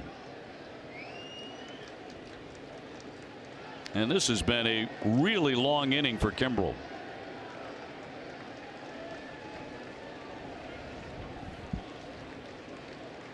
Tied up 7-7, second and third with 2 down. Here comes the 2-1 to Galloway. 2-2. That's a pretty good camera shot there. You see all the dirt and stuff on the side of Kimbrel's hands. Seems like you might want to wipe that off before you throw. I think he just did. Nope, see it?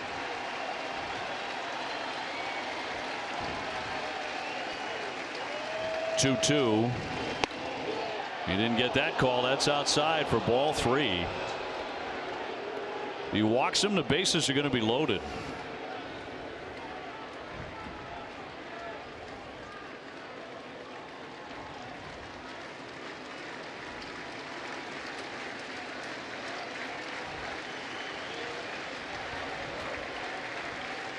Payoff pitch, and he struck him out swinging. Swihart will fire on to first base to get him, and that will retire the side, but they get a huge run there on the blown save. We go to the bottom of the 9th, 7-7.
8th inning in a 7-7 tie with the Marlins. Mattingly now coming out.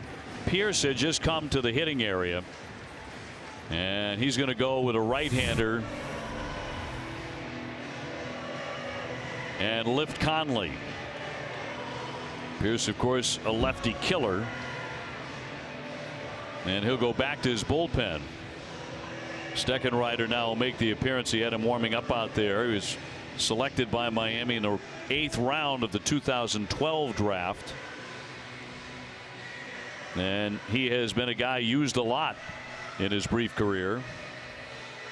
He has allowed 3 home runs over his last 8 games.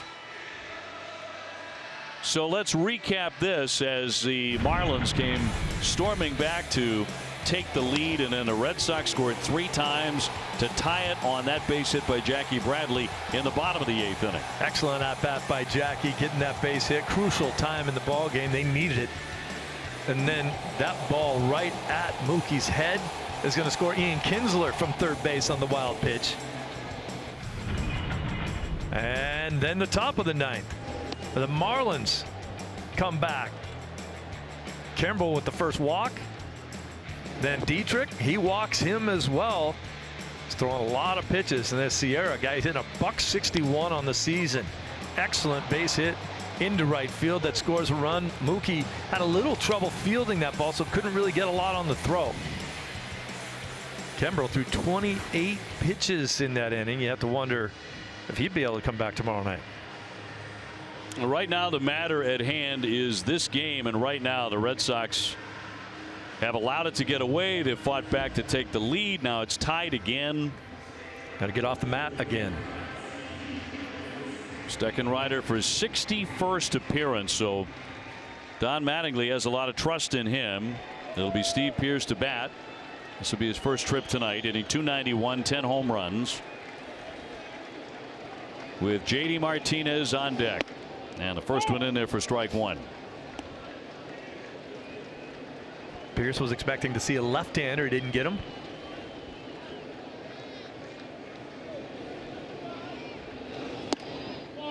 One and one. Velasquez working in a bullpen. Hector was up earlier in the evening. Feels like about an hour and a half ago. He's up again. Here's the 1-1. And a fly ball lofted into right, not deep. Galloway waiting on that. That's out number 1. And JD Martinez will be next with Bogarts after him. JD tonight, a fly to center, an intentional walk, a fly to right, and a base hit. He's the man who started the come from behind rally in the 8th inning for the Red Sox with a single. He scored the first of the 3 runs that would put the Red Sox in the lead briefly.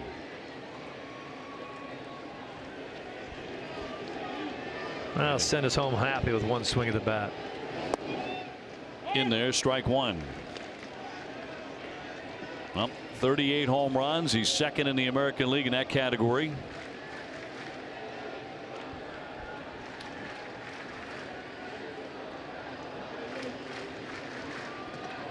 Oh, 1.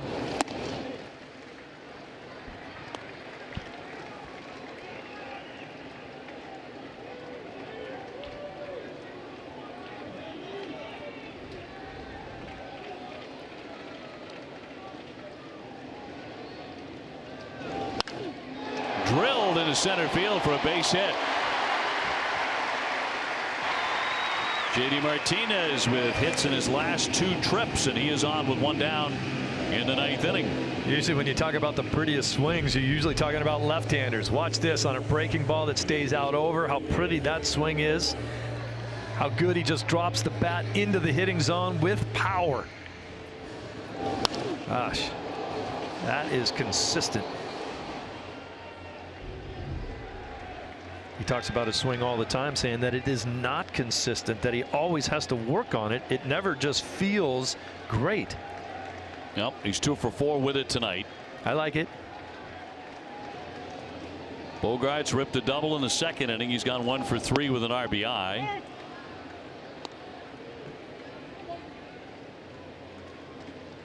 Well, Sox have 11 hits tonight. A little better performance by the offense. 13 hits, though, for Miami. A lot of those came late.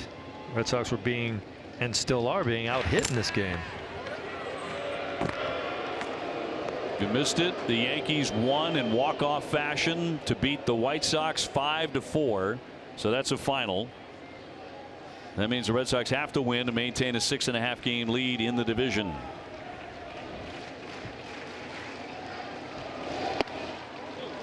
Oh, 2. Pretty good life on that fastball, 96. They've got a few guys that come out of the pen that are bringing it.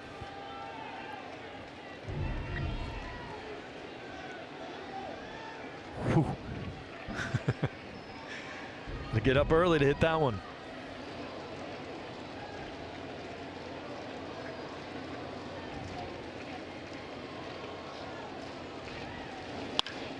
The other way, down for a base hit.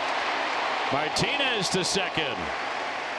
Bogart's guiding a single to right. The Red Sox in business, first and second, 1 out. Doing a great job, both hitters here, just taking the ball the other way, letting the ball travel into the zone. It's not hard to do when the guy's throwing upper 90s, but that's a good pitch to hit. Going the other way, not trying to roll over that thing, just serving it into right field.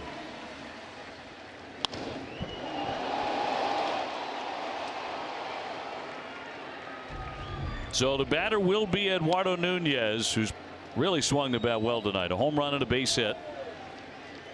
RBI, 2 runs. He's got Martinez, not fleet of foot, at second base, and Bogart's at first.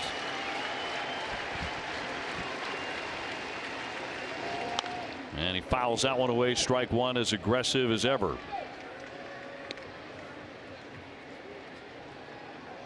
Now this is the part of the order, including Kinsler on deck, that had one big hit after another in the 8th inning rally for the Red Sox. They scored 3 times on 4 hits. It was a huge wild pitch as well.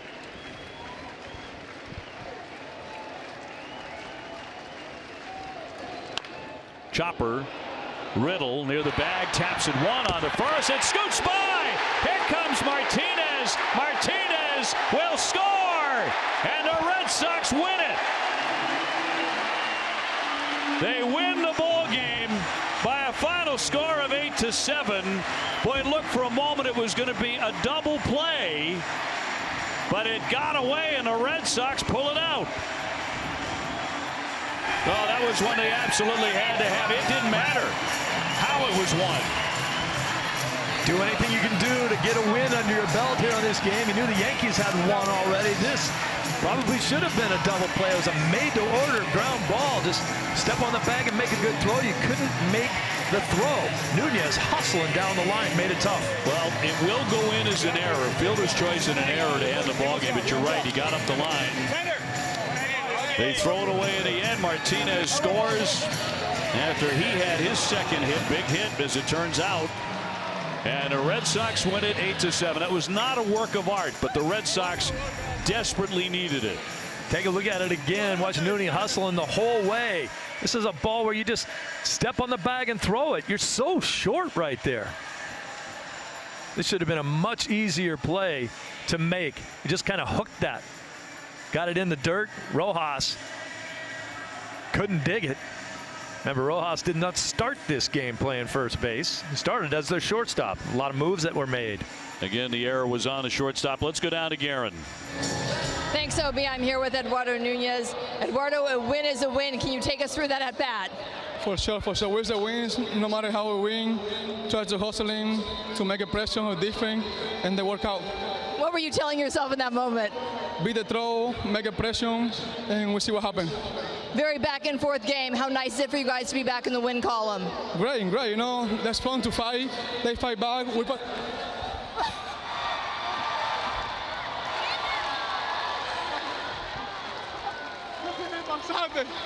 And how about the fans who were here with you guys all through this tonight? You know, we try to do the best we can. Try for the fun, we try for the team. Sorry.